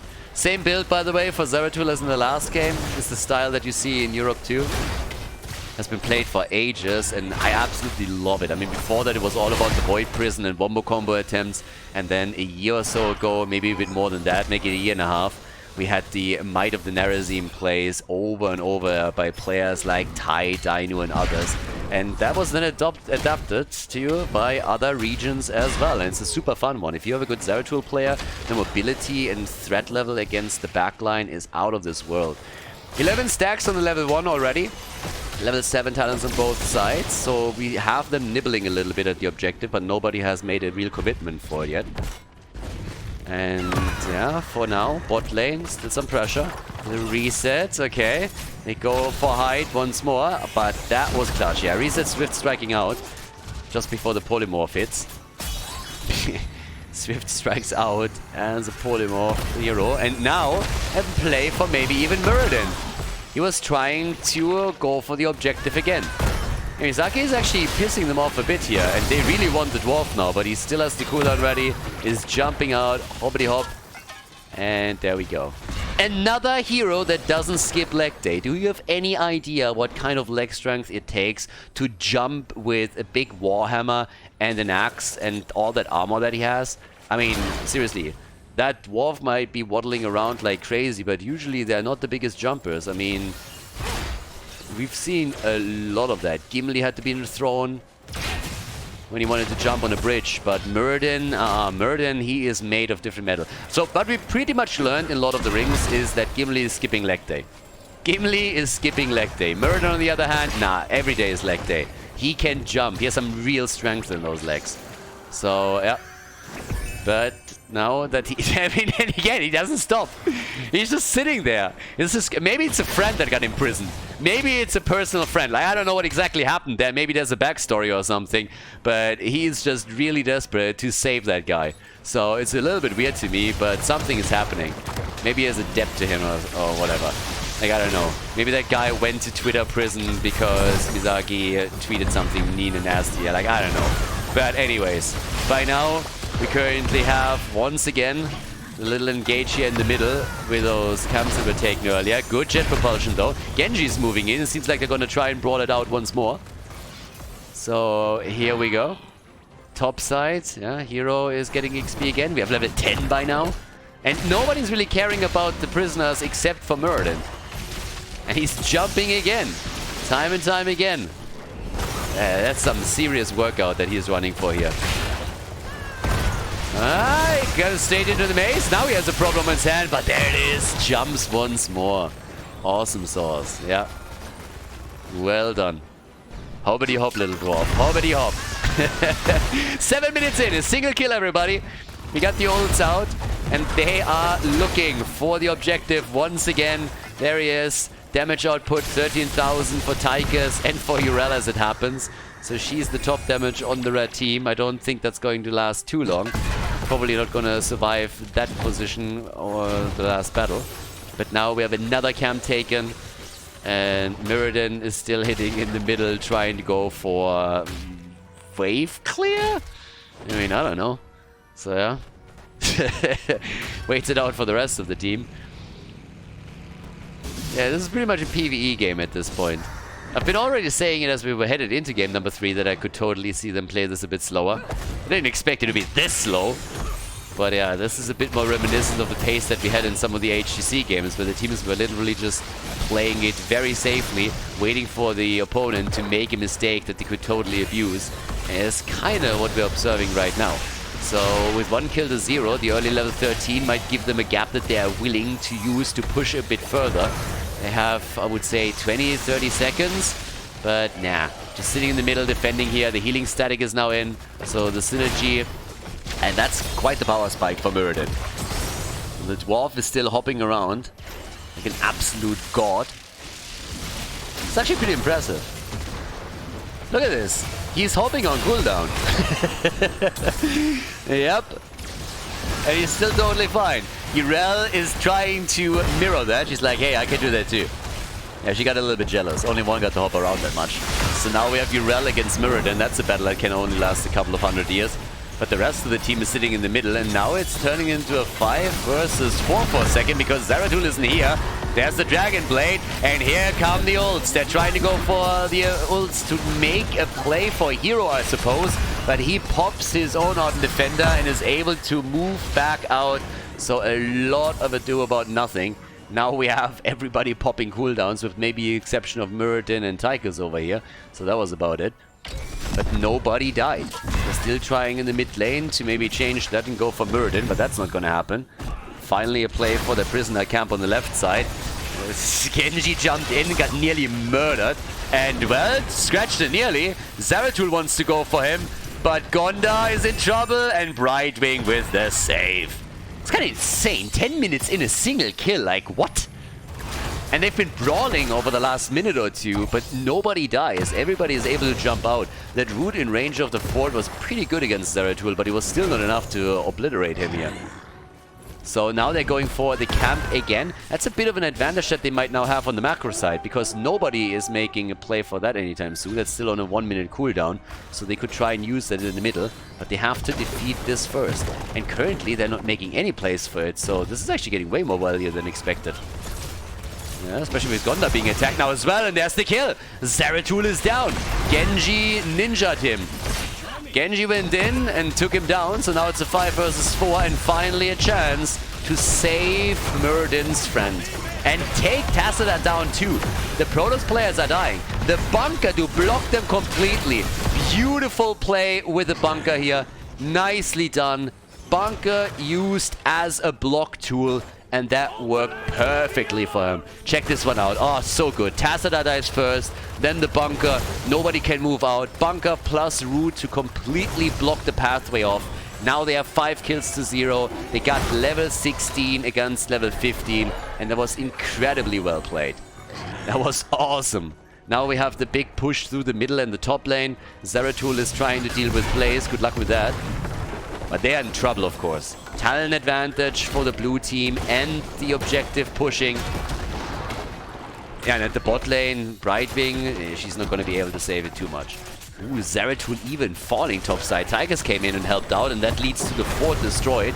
1 fort down, and the one in the mid lane is, yeah, suffering a lot of damage too. They might get a double out of this one. Now the red team is obviously eager to try and defend this, but there's already multiple heroes just lying in wait for potential attack against Jojo. Fort number 2 is down, and at the bottom of the map it seems like they're working on the third one. Hyde is facing off against Genji. There's the polymorph. Yeah, and he zips away. It would be kind of hilarious, honestly, if he would have been killed by Brightwing. But as it stands, there's the fort destroyed. Brightwing was able to make it out. But they're still fighting this out in the middle, and Muradin is eating a shit ton of damage here. Stormbolt, alright, the follow-up. Or the attempt at least, but they couldn't get anything else. Now, again, 6 kills to 0 plus 3 forts. Are you kidding me? That lead is spectacular. 12.5 minutes in. This game went from 0 to hero. At the 10-minute mark, we had a single kill and just nothing really happening. And then within 2 minutes, we have 3 forts destroyed, an objective taken, 5 additional kills on the board. And now they can go for boss 2. They have vision of Urel at the top, so that's a boss play. And even if Tsunami decided that they want to go for their own boss at the top, they wouldn't have enough. They wouldn't have enough time. It was a disaster right now for Tsunami. It was such a nice and slow play by Team Fly, and they reaping the rewards now. Yeah, they're reaping the rewards as we speak. The boss is taken. The objective is up again. There are so many points on the map that Tsunami has to be attentive to now. They want to defend the bot lane. They want to defend the objective. And of course, there's also a boss up top side that Team Fly could go for. And that seems to be their next target. So they're already moving in. And they're doing it in vision. They don't give a shit. They're just sitting there and it's like, what are you going to do? You're still all sitting at the bottom of the map. You need to defend or your keep is going to be pressured. So we can take the easy boss top and then go for the objective while you defend the top boss. It's absolutely perfect. It's absolutely perfect for them. It doesn't get much better than that. Boss into boss and the potential objective. Now, Jojo, she might get the elite, but I doubt that... Not even that. A little bit of time to do damage at the bottom, but still, look at the lead in experience. It's a 1.5 level lead that results in the early 20. So now the boss is pushing topside, they can go for the objective, and if they're able to lock the objective in, they might have a chance to push with objective plus level 20 advantage. It's beautiful, it's honestly beautiful. The timing on all of this is just crazy. Yeah, Team Fly right now with the attempt. Only interrupt from Jojo, and here comes Muradin. The dwarf is jumping. He's really jumpy today, and they go for objective number 2. And there's level 20. With level 20, they should be able to lock this one in. This is just looking fantastic for Team Fly. They've taken the early lead in the series, but lost the second map. And now here in game number 3, they are, of course, trying to pull ahead once again. With level 20, the dragon becomes me. We got the rewind in, the big red button, the fortified bunker, and Serenity. As the push at the bot lane is already dropping the entire wall. So yeah, they want a lot of this one. And there it is, objective plus level 20. Guys, this could be a game. If they are able to get kills with this, then it's gonna be pretty crazy.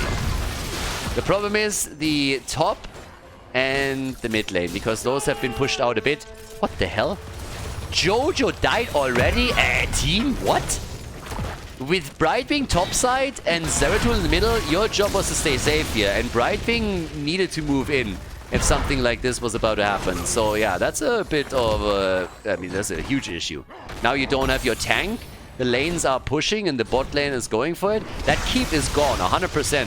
What I'm asking myself is if maybe, if they get the kill here, Team Fly goes for core with 2 armor shields still in play. That might happen. Tacita is about to fall. Hyde is low. There's the kill. And there's the double. There's the triple. They even get the top, and now they're gonna go for core. Screw the fact that there's still 2 armor shields. If you have 4 heroes down on the other side, that is game over. They're going for it, and they are gonna end it right here, right now.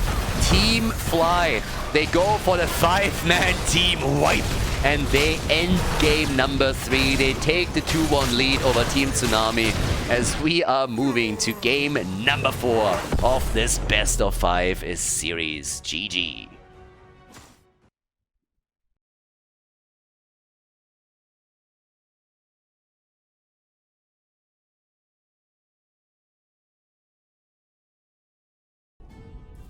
Game number 4, Tomb of the Spider Queen. Okay.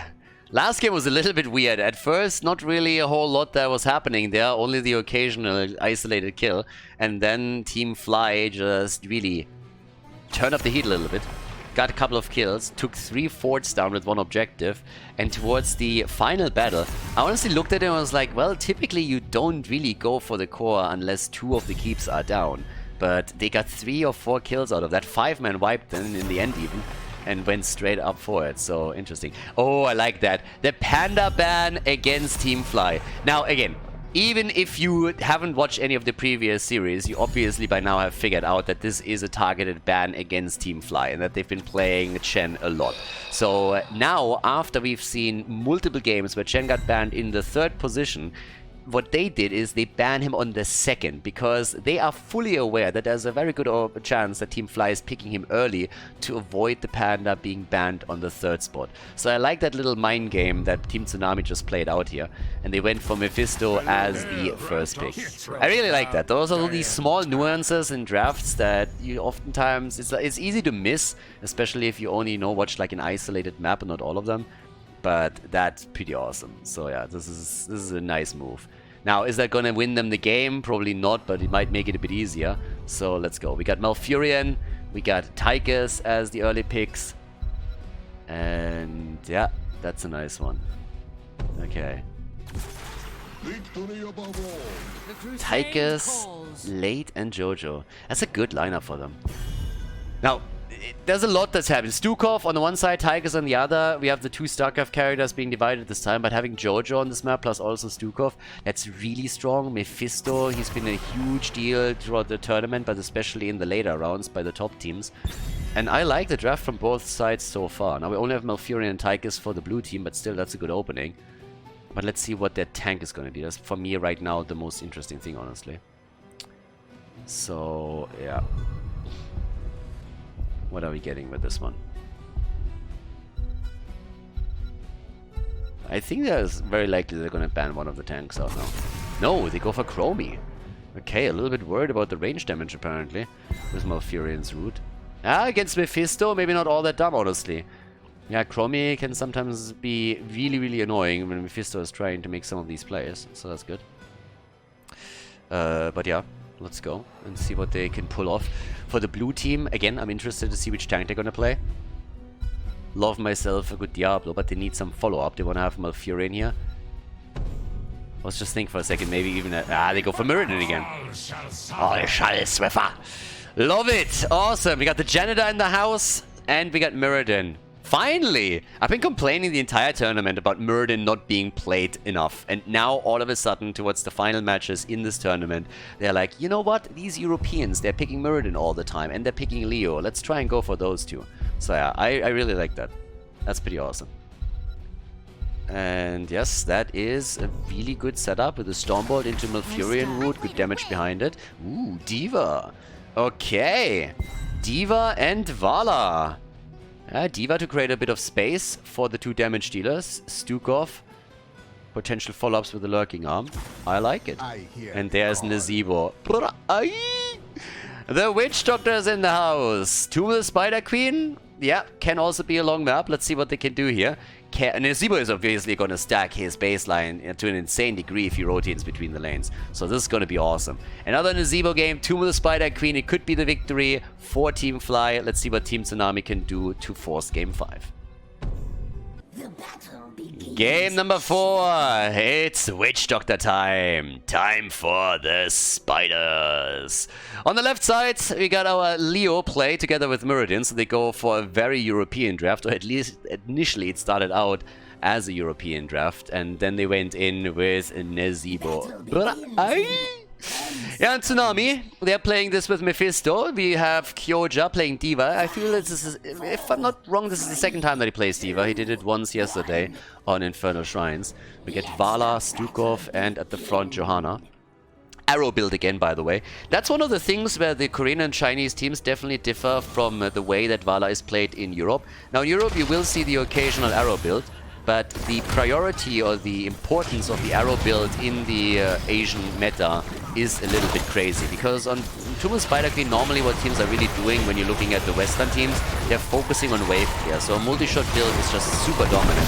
But here, the dominant build, no matter which map you play, is the arrow build. And then you see the occasional multi-shot thrown in. The exact opposite of what happens in the Western scene. So yeah, really interesting.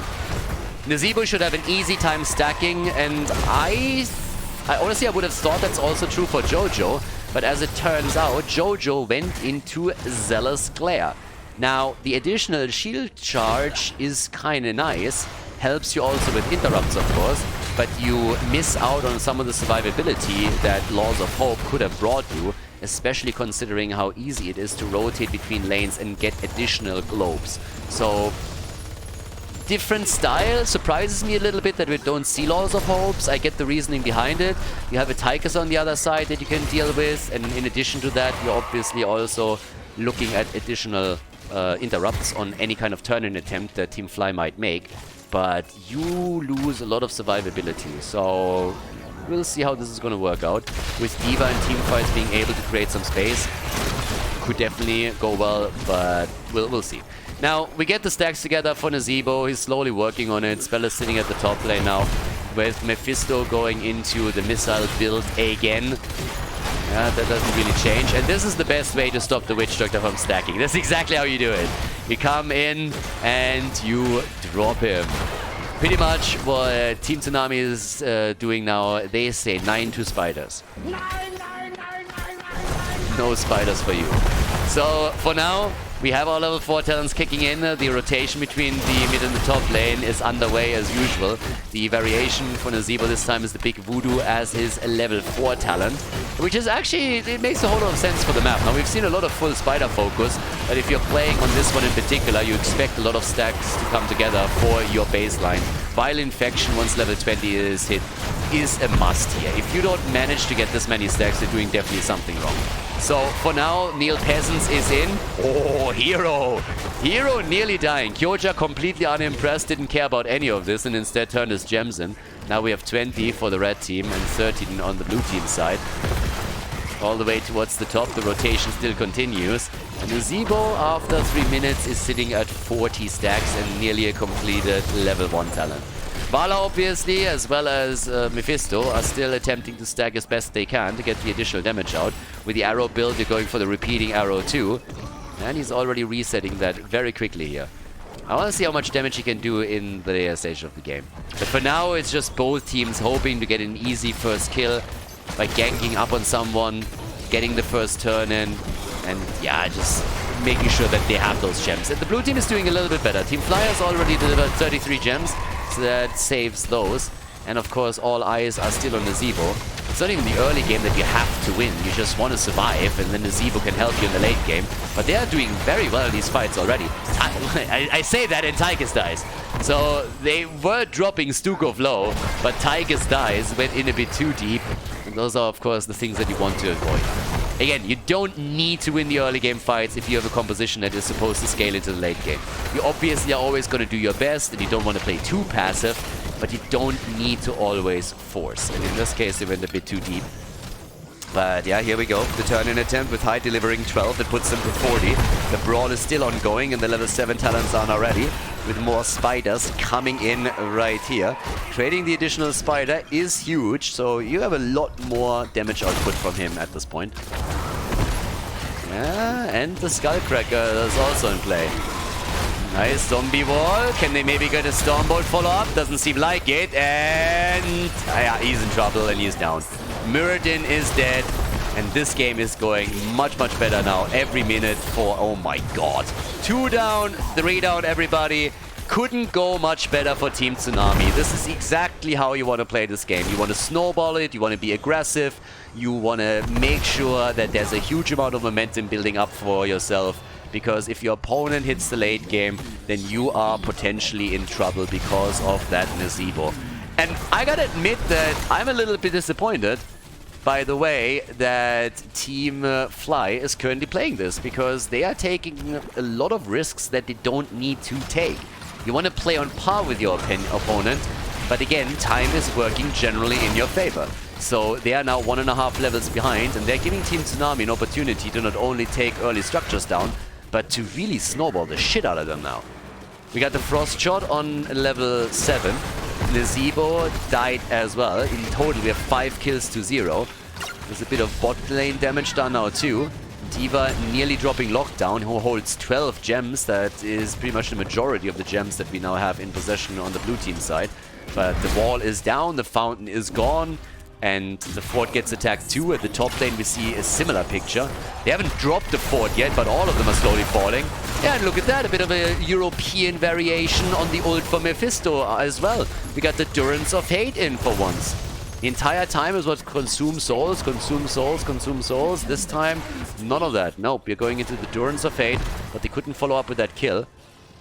But they have mad damage on all of the forts. They haven't taken a single one of them down, but I think they're working on that in the mid lane now. As they try to go for it. Yeah, there's another kill. Nazebo is dead again.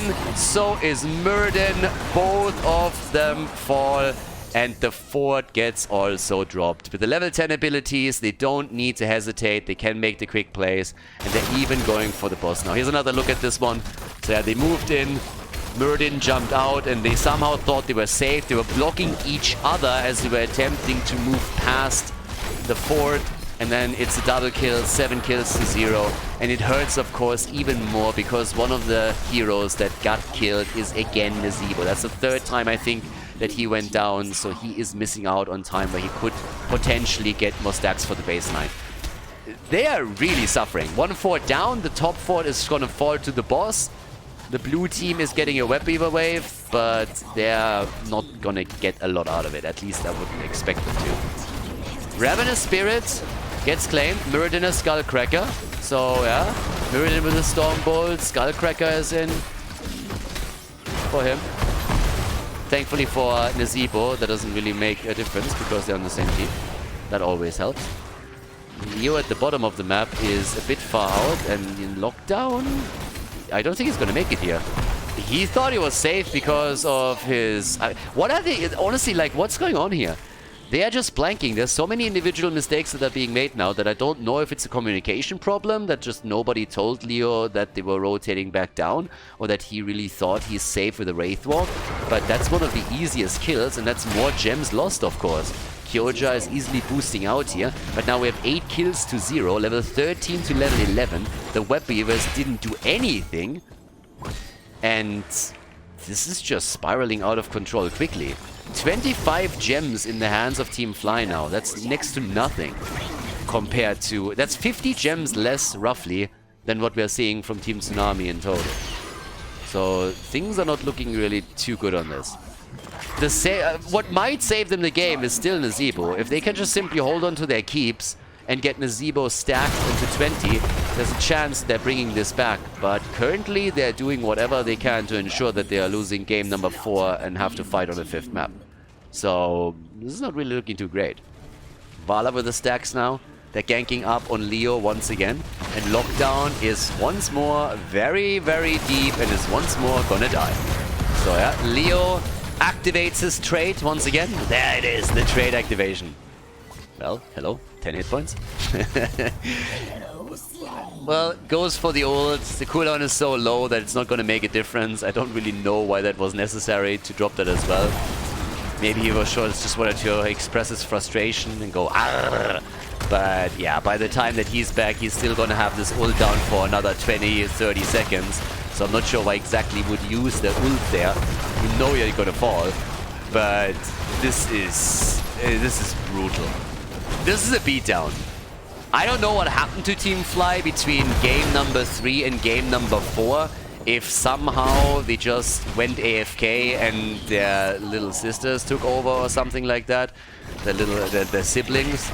I mean, whatever happened here, it's not happening. I mean, they're going full Arjuma style on this one. I don't know. Maybe their parents are playing right now. In any other country, that would be a little bit of a diss, but then again, when we're talking about Korea, pretty much everybody there is a pro gamer, so I think if you let the parents play, they would come in, you know, with the old school style and still absolutely crush it. That was one of the things that, honestly, for me personally, was the most surprising. I always knew when I moved to Korea back then that esports was a lot more accepted within the society. But that the first taxi driver that I had knew not only esports, but also StarCraft 2 back then when I was casting it and familiar with all of that. That was just insane. With Brood War, you kind of knew it, and of course Boxer and all those boys were always also in the news, but to see it live was crazy. So yeah, the years in Korea were a lot of fun for that reason in particular. But in this case now, we have 10 kills to 0. 16 to 14, the Seething Hatred is now in. Skull build is completed. Good news, Nazeebo is gonna get his stacks. Are they getting a kill? Are they getting a kill? They get a kill! Woo! Nice! They got a kill. They got to kill everybody. Good for them. Kill number 1. The perfect game has been denied.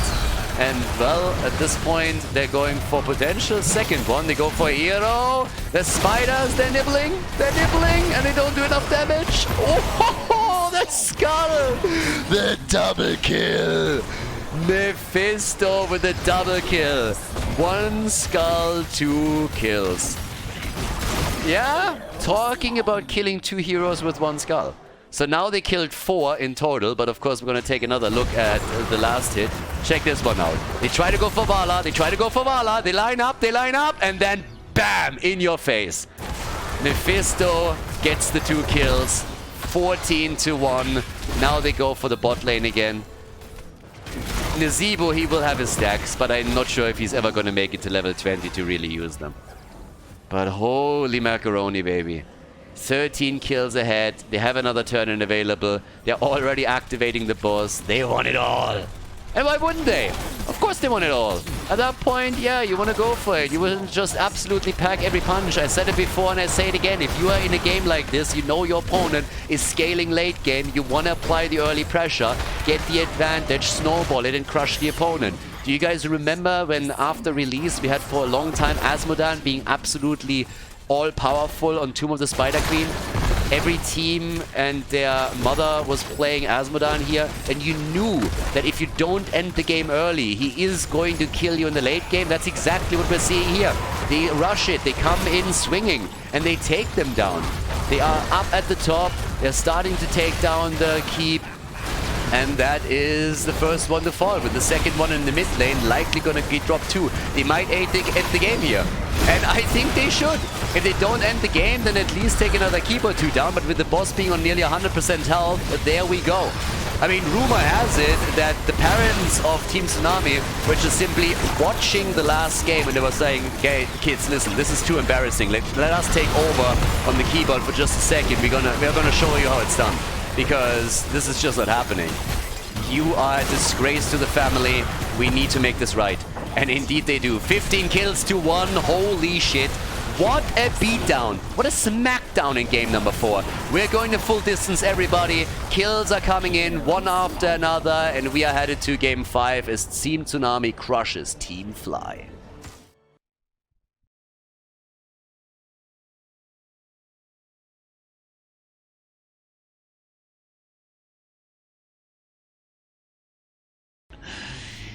Game on! Towers of Doom! Let's go! The 5th map of the series. I mean, I couldn't have scripted it any better than this. I mean, seriously, what was happening in game number 4? They got murdered. And don't misunderstand. It's okay if Team Tsunami takes it. I'm happy that we're in game number 5. But there were so many things that happened in the early game where I just looked at it and was like, what are you doing? Have you guys celebrated like super hard after the last map and are a little bit drunk right now, or what's going on here? Because yeah, that was a little bit crazy. But again, I'm happy that we have map number 5 coming up and it's Towers of Doom. So bans are already coming through, and that includes a ban on Blaze again. But yeah, Towers of Doom was wild. I really was looking forward to a late game Nazebo. And I wanted to see what Team Tsunami is going to do once that Nazebo hits the late game. It's pretty much a guarantee unless you brain fart in the early or in the mid game. And that's exactly what Team Fly did. So now that we're going into the 5th map, we'll finally figure out which team moves on to the Grand Final. Grand Final is a best of 7 series. And obviously the question is always, will the team coming from the winner bracket get a 1-0 advantage? And I'm happy to report that that's not the case. So we're starting the Grand Final 0-0 as it should be. And we'll figure out which team takes the title here. I still assume that C8, the Chinese team that is currently waiting in the Grand Final, has first pick, first ban, and also map choice, so that they at least have a bit of an edge. But yeah, anyways, we got Vala, we got Lucio, taken very early, first rotation, with Malfurion, Tychus, and Diablo locked in by the blue team. So, yeah. Vala picks have been wild. I'm still a little bit torn on this like build priority in general. The arrow build, we had some games where, especially with Acrobat on level 20, they did enormous damage and Vala just crushed. But it was always dependent on how well she could stack in the earlier stages of the game. Whereas with the multi-shot build, I think you are getting a lot more value also just on side lane pushing and on special objectives. I mean, we've seen arrow build played in this tournament even on Infernal Shrines, which is still crazy to me considering how focused Europe is on the multi-shot variation and how much value you get with the multi-shot play on Infernal Shrines. But again, I'm obviously looking at a lot of this from a European lens too. Chromie gets banned out again. The Panda banned in the first move as well. I mean, it's crazy to me, honestly, how much Tsunami respects those Chen plays from Team Fly. 5 games, 5 times the Panda has been banned. And Team Fly played it a lot. They played it a lot. They are the team that played a lot of Nazebo. They're the team that played a lot of Chen. And Nazebo is something that Tsunami says, okay, we can deal with him. But they don't want to deal with the Panda. Zeratul banned. I like that. I was even expecting on the 3rd map Zeratul to be banned already, and that didn't happen. But they still took it. And here is D.Va. D.Va again. 2nd time in the series. 3rd time in the tournament. 2nd time in the series. And we got Jojo on top of that. Double Overwatch already. The double Overwatch picks here. Okay, time for the blue team. The one thing that I gotta say that surprised me slightly today is that there is a significant lack of globals. We saw Brightwing, but no Dehaka, no Falstad. Two heroes, very big also on the European side, but especially Dehaka has been played by Chinese and Korean teams throughout the tournament. Haven't seen them lately. So, It is time. okay. There we go. We got Hanzo and Zul. Yeah, the Zul rotation on the side lane. Teams are spicing it up a little bit. Now all of a sudden they're bringing out their pocket picks here. Last pick for Gonda. They need more damage. Who can he contribute now? What are we getting? Final one. Still no Medivh though, by the way. Doesn't fit here either, but yeah. Would have fit for the Diablo combo. Yeah, there's Junkrat. Guys, game 5. Final map. It happened. Game number 5. Let's find out who takes 3rd place in the tournament and who wins this series and moves on to face off against C8 in the grand final of the competition. Heroes. Game number 5, the final map, everybody. Zul is getting played together with Diablo. This is the first time that we have Zul in the game. Kind of excited for that, honestly. We've seen Zul in the European scene on some maps, but the rotation that he can execute is sometimes extremely scary because you have him pushing 2 lanes at the same time. We've seen that from multiple European teams on maps like Infernal Shrines, sometimes coming through onto the Spider Queen, and even on this map as well. So he can be super powerful. The wave clear that he brings is very difficult to match, and it's going to be tricky for Kyoja alone. So there's a good chance that we see heroes every now and then just split off by Team Tsunami, head onto the mid or the top lane in an attempt to help out and ensure that those waves are not taking the structures down. Because as the game continues, these pushes are gonna hit hard, and you can slowly whittle down those towers and bell towers and then take full control here.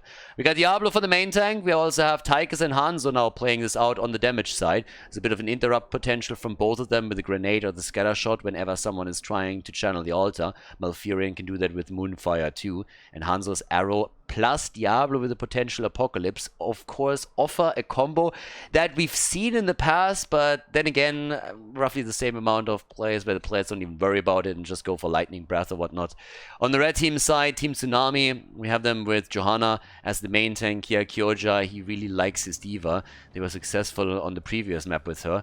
And Diva is pretty nice with Vala because she can create a bit of space. So that's something that you see a lot. There's a reason why oftentimes with Vala, if she's being played as a solo damage dealer from afar, you have a triple frontline just to create that space. Occasionally, Urel will fit that slot. In this case, they're making it happen with Diva. We got Junkrat as well. So there's a lot of ranged poke that they have. The wave clear that offers is also very, very strong. And of course, as expected, we see that arrow build again for Vala that perfectly fits with the meta that we've seen throughout the tournament. On level 1, the extra wound timers and a little bit of poke as everybody says, brawl, mid lane brawl, go, go, go. Our boy with Shade, yeah, already throwing Shade in the early game here. And I'm curious what Zul can do, how much of an impact he's gonna have on this. Yeah, so it should be pretty neat. But again, all the way up at the top, already pushing this out a bit. Zul's playing this slow. Everybody else is still sitting down here, making the rotation between the lanes happen. Once that the the camps are up, they're gonna go for their pumpkins, and then we'll see if one of the teams gets a bit more excited, tries to go for the invade. Game number 5 is obviously also the one that matters. I mean, this is for all the marbles right now. So always the question, do you play it slow and just try and approach it that way, wait for a mistake on the opponent's side, or do you get active and try to maybe invade a position like this in an attempt to do some damage? Slight move here with the arrow, was hoping for an additional stack that he didn't get. Down at the bottom of the map, they're trying to make a play for Tychus, and we have again the same play against Tychus that we've seen previously. So Jojo makes the change on her level 1 instead of the Laws of Hope that have been dominant. We see the double shield glare so that they have more blinds against Tychus that they can use in these fights. And they are even able to get the hit in against Diablo and take him down. First blood for Team Tsunami. I gotta say, they're starting this off pretty nicely. Initially, Team Fly looked fantastic, but now Tsunami is gaining more and more traction in this game, with even a lead at the beginning.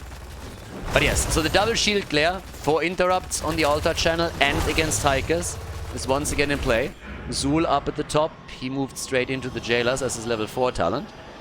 And at the bottom, they are pressuring that bot lane, which is of course the most important lane of Towers of Doom still. The reason is simple, you have two camps that are pushing through the lane, so whenever you take bell tower control, you are in a spot where you can escort those pumpkins straight into the core. And the same reasoning is also true for, let's say, Dragonshire, for example. The more mercenary camps push through a lane, the more important that lane becomes in the game itself, or for that specific map. Now Vala is going to try and stack as much as she can. Hero has been doing extremely well in a lot of games. If he gets the early stacks, then this is just going to help them as the game continues. The first triple altar phase is happening, and what's also happening is some nice aggression against Tigers in the middle that will force him to be a lot more passive in the next fight, or head back to the Nexus and try and heal up here. So we could maybe even see Team Tsunami with the double altar channel. That could work well for them if they are able to connect those. Now, towards the top left, D.Va is already trying to annoy Zul a little bit, and with how low he is in hit points, that makes a lot more sense. But they haven't locked in their own yet either. So D.Va against Zul is a really interesting battle now. Zul is having a tough time, but he was able to tap the fountain again, so D.Va is boosting away and is now trying to get the top right at least locked in. Level 7 talents give us once again the frost shot, and it's all about the bottom altar. So they were really trying to get cheeky and try to lock all of them in, but at the end it's Tsunami and Team Fly battling over the third altar, as is often the case on a map like this. And I like that they're also going for the pumpkins here. It gives them a slight advantage with the push at the bot lane, and of course also on the timing with the camps, since the blue team hasn't really taken theirs either. 5 stacks for Vala, wants a few more, might get a few more. About to lock another one in. Level 7 we get the boombox, and there's the channel, and I think he's gonna get it. They can't get in range, and yes indeed, Team Fly. They take the lead on the core points as they move in with Diablo on the altar, channel it through and get 2 out of the 3 in the first objective phase. Nicely done. So yeah, good for them. Now lockdown, he's still sitting all the way top side. And D.Va is about to lose that. No, boosts out. Bottom of the map though, the pumpkins are still pushing. Fairly even experience here too. It's really the structural position at the bottom of the map that's the only concern for Team Fly now. That's definitely something that they're at least a bit worried about. With level 7 we also get the Dragool's Essence. So that's the next one that kicked in here. Jailers is not nearly completed, but again we're getting much closer. And as the blue team makes a play for their pumpkins, there's a chance for Team Tsunami to maybe contest it. No, they're not going that far, but it's a 4 versus 4 regardless. And there's the hit against Diablo again, and Misaki is in trouble. And in real trouble, eats another grenade. Hyde dies, but does he die for good cause? And the answer is, yeah, no. Malfurion gets out and Jojo nearly dies. Hyde on Lucio moves in deep to boost them back. He tries to control the choke point, and he does it, but he dies, and the team can't follow up with a kill. So a bit unfortunate. And when we're talking about kills, instead Tigers down at the bottom of the map gives us the double kill for the blue team. So they get 2. Tigers beasting it all of a sudden. Here's another look at that one. But yeah, so initially, you know, they move back. Tigers sees an opportunity, comes in, bam, flanks, gets the lock on Junkrat, and then Vala gets also caught off guard. That's 2 easy kills for Team Fly. And yeah, that's of course great. Now they have the lead in experience, and they might even get one of the altars for absolute free. Jojo gets body blocked and bullied around a bit as she uses her trade to get in range for an interrupt, but even that didn't work out. So now it's a 1-for-1 trade between the two. Hero with a little bit more already. The level 10 ability is kicking in, of course. And there came the engage. But yeah, Jojo makes it out. Jojo was in trouble for just a moment here, but she still had her trade up, so she used the Iron Skin to get out. Now it's 28 against 32 points on the core. And when it comes to rogue abilities, we have Lightning Breath and Dragon's Arrow. So no attempt at going for like a Dragon Arrow into an Apocalypse or whatnot. The timing of that is always a bit tricky and value and sometimes questionable. So they didn't even attempt to make any of those plays. 3 kills against 2. Top side. Yeah, D.Va is so far winning this. And maybe not quite that way, but yeah, the two of them is a little bit even. D.Va might be slightly ahead. But it's not really a massive battle or anything just yet. Now on the damage side, we have 23,000 by Tigers. Top damage in the game. Vala attempting to catch up with more and more stacks on the level 1 to increase the damage of the first arrow target. Or the first arrow hit. Diablo gets bullied. That's pretty much it. 2 kills against him. Yeah, and in the middle they're also attempting to harass our boy Tigers a little bit more. Single altar. This is where it gets real spicy, because now the teams are fighting for not only level 13, but also for the only altar that is up on the map. So that's an opportunity. And even an invade at the pumpkin camp. Okay, Tsunami with a more aggressive stance on the map now. They're trying to be the initiator in these encounters. Attempting to call the shots and see if they can pressure Team Fly enough to force them to make a few mistakes that they can then exploit. The quest baseline is completed for Diablo, so he has the respawn. Good for him. And, well, here's the first battle. The first real one, the big one. Already, the engage being made here by Jojo. Needs to move out. Arrow. Yeah, that one doesn't go anywhere but an A. Narrowly missed the target, and they again zone, and there's the channel. So the blue team is pulling ahead on the objective. They get another 4 shots fired that connect here. 32 against 24. And they're looking better and better, at least on the objective. But this is, of course, a map and has always been a map that can be easily decided in the late game. If you take some team fights, win them, and then go for big bell tower control. That's how you can make big moves on Towers of Doom very quickly. I mean, mid-game is always important, then you can pull ahead here. But this is a map that is very much so decided in the late game. If at any point you scale so well that you are able to decide if your team fights heavily in your favor, you can overcome any kind of lead that your opponent has on you.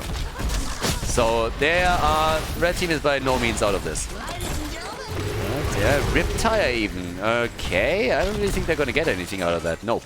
Not even close. This engage was already there. And even if they would have succeeded in pushing Diablo back in, that would have done anything. Instead, Vala gets attacked. The arrow and the grenade. Good combo. Vala down 4 kills to 2. Malfurion with Tranquility to keep them alive. Technically, that wasn't even needed. And now they can steal those pumpkins. Yeah, they gain momentum. They gain momentum and a fair amount of it. Now the chance to push the bottom bell tower slightly. Double altars activating again. Haven't taken this tower down yet, so yeah, need to do some work here. Reset is already poking them again with 1 arrow after another, and there's only 3 defenders at this point. Vala is back on the map, and she's about to come back here. But the altars are also popping up, so she's already moving towards the top instead of trying to move back down to the bottom of the map and helping out with defense on the bell tower. So yeah, it's time to party. 15, slightly in experience. 30,000 damage on the 2 Dominator side. The exchange is happening. One team is already grabbing. There's on the top right. Here's the second one that comes in. Easy exchange. Nobody really forcing anything. 4 shots are being fired and hit. And now level 16s are so close. But the fight is already happening, so this might lead to Team Fly having an advantage throughout the battle, depending on how long it lasts. Already, Jojo with the engage. Lockdown against the D.Va mech, but can't follow up yet. And there it is, the trade again. Oh, Dibbis trying to push in, but Lucy was ready for it. And pushed him back quickly to ensure that there is nobody in trouble after a successful domination. Level 16 talents available now. And with that, the red team is going to fall back for another few seconds, just waiting this one out. But yeah, good stuff. So D.Va is ready. Down at the bottom of the map, another camp is up, so they could take this one. It's still close. I mean, honestly, 8 points. What's 8 points? 8 points is a boss and an altar. That's what we're talking about here. And now with level 16, does it give us the Seething Hatred again? Yes, indeed it does. We already have the Siphoning Arrow on level 13. Seething Hatred right now, very likely Acrobat on level 20. as we've seen now so many times. Another camp taken, but this is still very, very even. The lead in experience is nothing crazy, and even the gap in core points is just absolutely negligible. So we have 3 altars coming up once again. That's going to tell us quite a bit. Strafe used early. Lucio also moving in with a high 5. Malfurion on the Tranquility. Can argue if that was needed at that moment in time. But yep, they are trying to push them back and gain some space so that they can channel the bottom altar again. That's likely the one that the teams are going to fight over. Top left, top right are going to be exchanged. Yeah, Zul and D.Va already moved in position for that. And down here the party is starting with Odin being popped. Of course, the blind super important now. The double shield glare could help out. Hyde moving in, even trying to go for a quick channel. And D.Va and Zul are, after they completed the altar channel topside, now moving down to the bottom. Reset is low, but he survives, and instead it's Johanna that's in trouble and could potentially fall, but the Iron Skin is back up again. They move back, and Reset is aiming for the altar, and he is getting it. Another double altar for Team Fly. 24 to 12 points on the core. They're getting the better kills, they're doing a lot of damage, and they're locking in the objective. Right now, Team Fly is getting farther and farther ahead in the game. They increase the experience lead also to an entire level. And it just seems that there's really trouble for Tsunami to get enough damage in to seriously threaten them and pull through in these fights. They're always moving in here, but they have to disengage eventually. Diablo even steals the camp. He steals the camp away, pushes in and steals it out. Isn't even in trouble for it. Easiest invade of his life. So the pumpkins are stolen away. Team Fly, Team Tsunami, they're tied. And this map is going to decide who moves on to the grand final. 42 stacks for Vala. She's trying to get all that damage out. Acrobat again, very likely coming through as a level 20 talent if the past games have been any indication. Reset survives again. Honestly, at this point it gets ridiculous. Reset has been low in so many of the fights now, and he survives again. Arrow, but neatly cleansed out here, at least to the biggest part. That could be a kill though! What a save! What a save by Hyde! Damn, son. I know that we normally go for the kills as our replays and little highlight reels here, but we're going to show that one too. That was incredible. Jojo was pretty much dead in the water, and then they keep her alive, and now they turn the fight, and all of this only possible because Hyde kept Johanna alive. The kill against Tigers, but Hyde, no! This time he's on the wrong side of the map. Oh, damn it. Now we went a little bit too far, and this altar is going to be channeled now by them. Or at least it should be. Well, Hero's still attacking, but let's take another look at that save. Yeah, check this one out. Have a look at Johanna. Johanna, she's moving in there, and then Hyde with a save. Like, that was less than 100 hit points, I think. But of course, we have the channel. It's successful, and the shots are fired, and now they're down into the single digits. So as nice as that little play was, and as much as it helped them to take the kill on Tigers, at the end, they still lost the altar and the position. And with that, we now have nearly level 20 on the board for Team Fly. So the air is getting real thin for Team Tsunami here. Team Fly is looking better by the minute, and they, of course, are now in possession of their level 20 talents, which gives them a gigantic lead. The crazy thing, by the way, is that now that we're 16 minutes into the game, we have still not seen a single bell tower converted. This is going to be the first one, I assume, since the blue team will pressure this one. There's no reason not to. You have level 20, you got pumpkins, you can burn it low. No, not burning it. Hellstorm is in. Hellstorm on level 20 for Diablo. Hellgate? You kidding me? No, we're going Hellstorm, baby. Yeah, they go full Hellgate on this one. And Misaki, can he? There it is. Hero with a strafe moves out. And Dibbles is not able to kill anybody. Yeah, they survived through it. And they, of course, hope to get the Storm talent so that they can fight and defend this. But with Odin getting popped too, the bell tower gets converted. No chance of controlling this one. And that is 5 bell towers under the control of Team Fly. 20 to 20 now. Do we get the Acrobat? Or is he going for the distance? No, Acrobat it is. With the arrow build, full Acrobat. Mix and Fire is in. They try to body block lockdown. Oh, and that's not the reconnect that we want. Lockdown is still alive. Even the Battle.net launcher is getting too excited as the final fight approaches and can't stand it anymore. Has to look away for just a second. Yeah, suspense is killing me too. Talking about killing, Zul got killed here. The Necromancer is down, but they get the channel. What? No, they don't! They interrupt! They interrupt from Jojo! And now, is it a kill?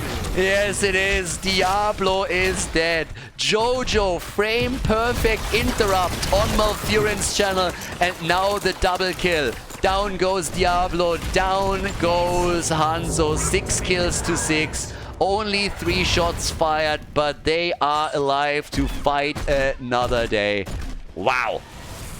They are alive to fight again. And now they have even talents. But holy shit, that interrupt. I mean, that was on the last frame. Malfurion had it. He pretty much had it. And then Jojo just said, nope, not on my watch. Nope. So now we got the recapture of the bell tower at the bottom. Nobody has gone for boss yet. Jojo is sniffing around the edges of the boss, though. We have 21 points to 8 still. Really, what Team Tsunamis do, they really need to use this and build some momentum up. They have a double camp now that pushes through the bottom. That should be a bell tower conversion. With the minions that they have and them having the superior number on the map, they should be able to get this.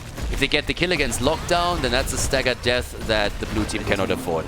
But there we have the bell tower conversion. There's a bit of damage done at the top as the blue team drops the bell tower down to 50%. But talking about bell towers, the one in the middle doesn't really look too good either. So yeah, even one of the pumpkins made it through towards the core, so now it's 20 points. Even 2 actually.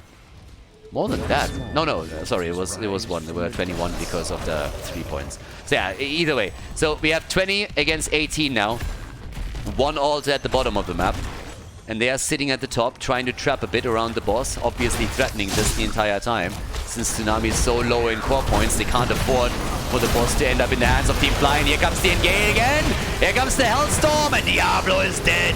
Diablo is down, and Kyoja is able to get out. Kyoja is out of the fight. 5 versus 4. Once again, all at the bottom, boss at the top. So much to cover here. Malfurion has not died yet, and neither did Jojo. The only 2 heroes in this game that haven't fallen even once. D.Va on her way down to the bottom, and more cooldown reduction attempts for Johanna as she's jumping in with one ult after another. 5 shots being fired, and of course connecting 15 to 8. And the situation here is turning quickly. They push into the mid lane. They want to get the hits in on that bell tower to convert it over. 92,000 damage for Tychus, putting the big numbers onto the board with the big red button, of course. But Vala is already on his heels with 90,000. D.Va and Zul, the side laners, with an enormous amount of siege damage. Now we have 6 bell towers against 2. We are really letting this one go down to the wire, aren't we? Not only do we have map number 5, but they are making this crazy tense. 20 minutes into the game. And with 6 bell towers, there is a chance that they are taking huge chunks out of the opponent's core. Now, pumpkins are being taken too, so you have a lot of opportunities at this point if you're Team Tsunami. Arrow, by the way, was also YOLO'd out in the middle and didn't hit anything. You might have seen it on the minimap. They were attempting to create some space that can retake at least 1 bell tower, and they successfully pulled that one off. And they are committing to the big red button too. Yeah, they are done with this. They really want to retake every single bell tower and especially save that bot lane, don't they? And they're poking it down from a distance very easily with Tychus. But there's the double altar activation now. Hero, on the other hand, is suffering tons of damage, but comes back in with another arrow. 1, 2. It's getting a little bit more. Uses the cooldown reduction of the 20. A lot of pumpkins that they need to take down. I don't think these are going to make it towards the death zone. It's just not happening. Not with Odin being active here. So yeah, the pumpkins are being taken down. Here comes the Reptile. Should not really be of any consequence, but 1 pumpkin through. Nicely done. 14 to 8 points. And Hanzo's already at the top. Hanzo's at the top. He's going to go for the first channel. They can't get the bell tower at the bottom back, but that's 3 shots fired. 3 shots fired, and that puts them down to 5. Team Tsunami down to 5 points. Here, the additional attempt to regain the bell tower. 5 shots fired, and there's the kill against Malfurion. Malf is dead, and so is Hanzo. 5 points to 9, but the kill against Hyde as Misaki comes in and just says, nope, you are not snowballing this game and winning it right here, right now. I'm gonna take that support. He goes for the solo play and drops them. But of course, still, it's a 4 versus 3 on the map. The bell tower gets taken. 6 bell towers being controlled. The boss is up, but it seems, yeah, they're making the play for it. They need to remove it. Holy shit. Yeah, it's getting crazy here. 75 stacks for Diablo, by the way, so he's not fully stacked on the baseline, but he has his hit point pool up there. The 4 shots are being fired, and that ties it. That ties it on the core, at least. 5 shots missing for both teams to end the game, and up at the top, they're trying to go for the full barrage, which immediately triggers the blue team moving into the middle. We see bell tower trades. That's what's happening right now. They're trading bell towers in an attempt to get the upper hand. Down here at the bottom of the map, this one is already incredibly low, though they will retake it. They have all 5 back up on the map, and Jesus, this went south quickly for Team Fly. And there it is, the double altar. Oh my god. As it is, if Team Tsunami gets a single channel, it's over. If Team Tsunami gets a single channel at this point, it's over. Unless they can regain the bell tower control at the top. And they're not even playing for it. No. They have to guard both of them. They're forcing the fight, guys. We're level 24. They're making the plays here. D.Va, she's trying to go for it, but she's going to face off against Zul again as he's guarding the middle. Everybody else is moving down here now to the bottom of the map, attempting to get the kill. And the engage with Diablo, the wall stun. The arrow from Lucio, but Hyde cleansed them out. Hyde cleansed all of it out. And Vala is using her strafe right away to put the pressure onto Malfurion. 3 shots are fired. They're down to 2 points. Whoever channels this wins the game. Diablo is dead, but he'll be back. What about Tychus, though? He's also getting attacked, and he might fall as well. They're going for the channel. Hyde is there. They're zoning them out. Zul is on the move. Zul is on the move, and he gets the interrupt. Tychus is down. No way. Team Tsunami, everybody. The blue team in trouble. They are about to die. Zul is trying to sneakily channel, but he can't. He can only interrupt Hyde, and now that Malfurion and Hanzo have both fallen, Diablo is the only one left standing next to Zul. Diablo down, locked down. He gets interrupted as he's trying to sneak it in, and that is game. Unbelievable. That finish, 7 kills to 14, and Team Fly, 5-man wipe against them. Tsunami moves on to the grand final. They get their rematch against C8, the Chinese team, as Team Fly takes 3rd place in the tournament. GG.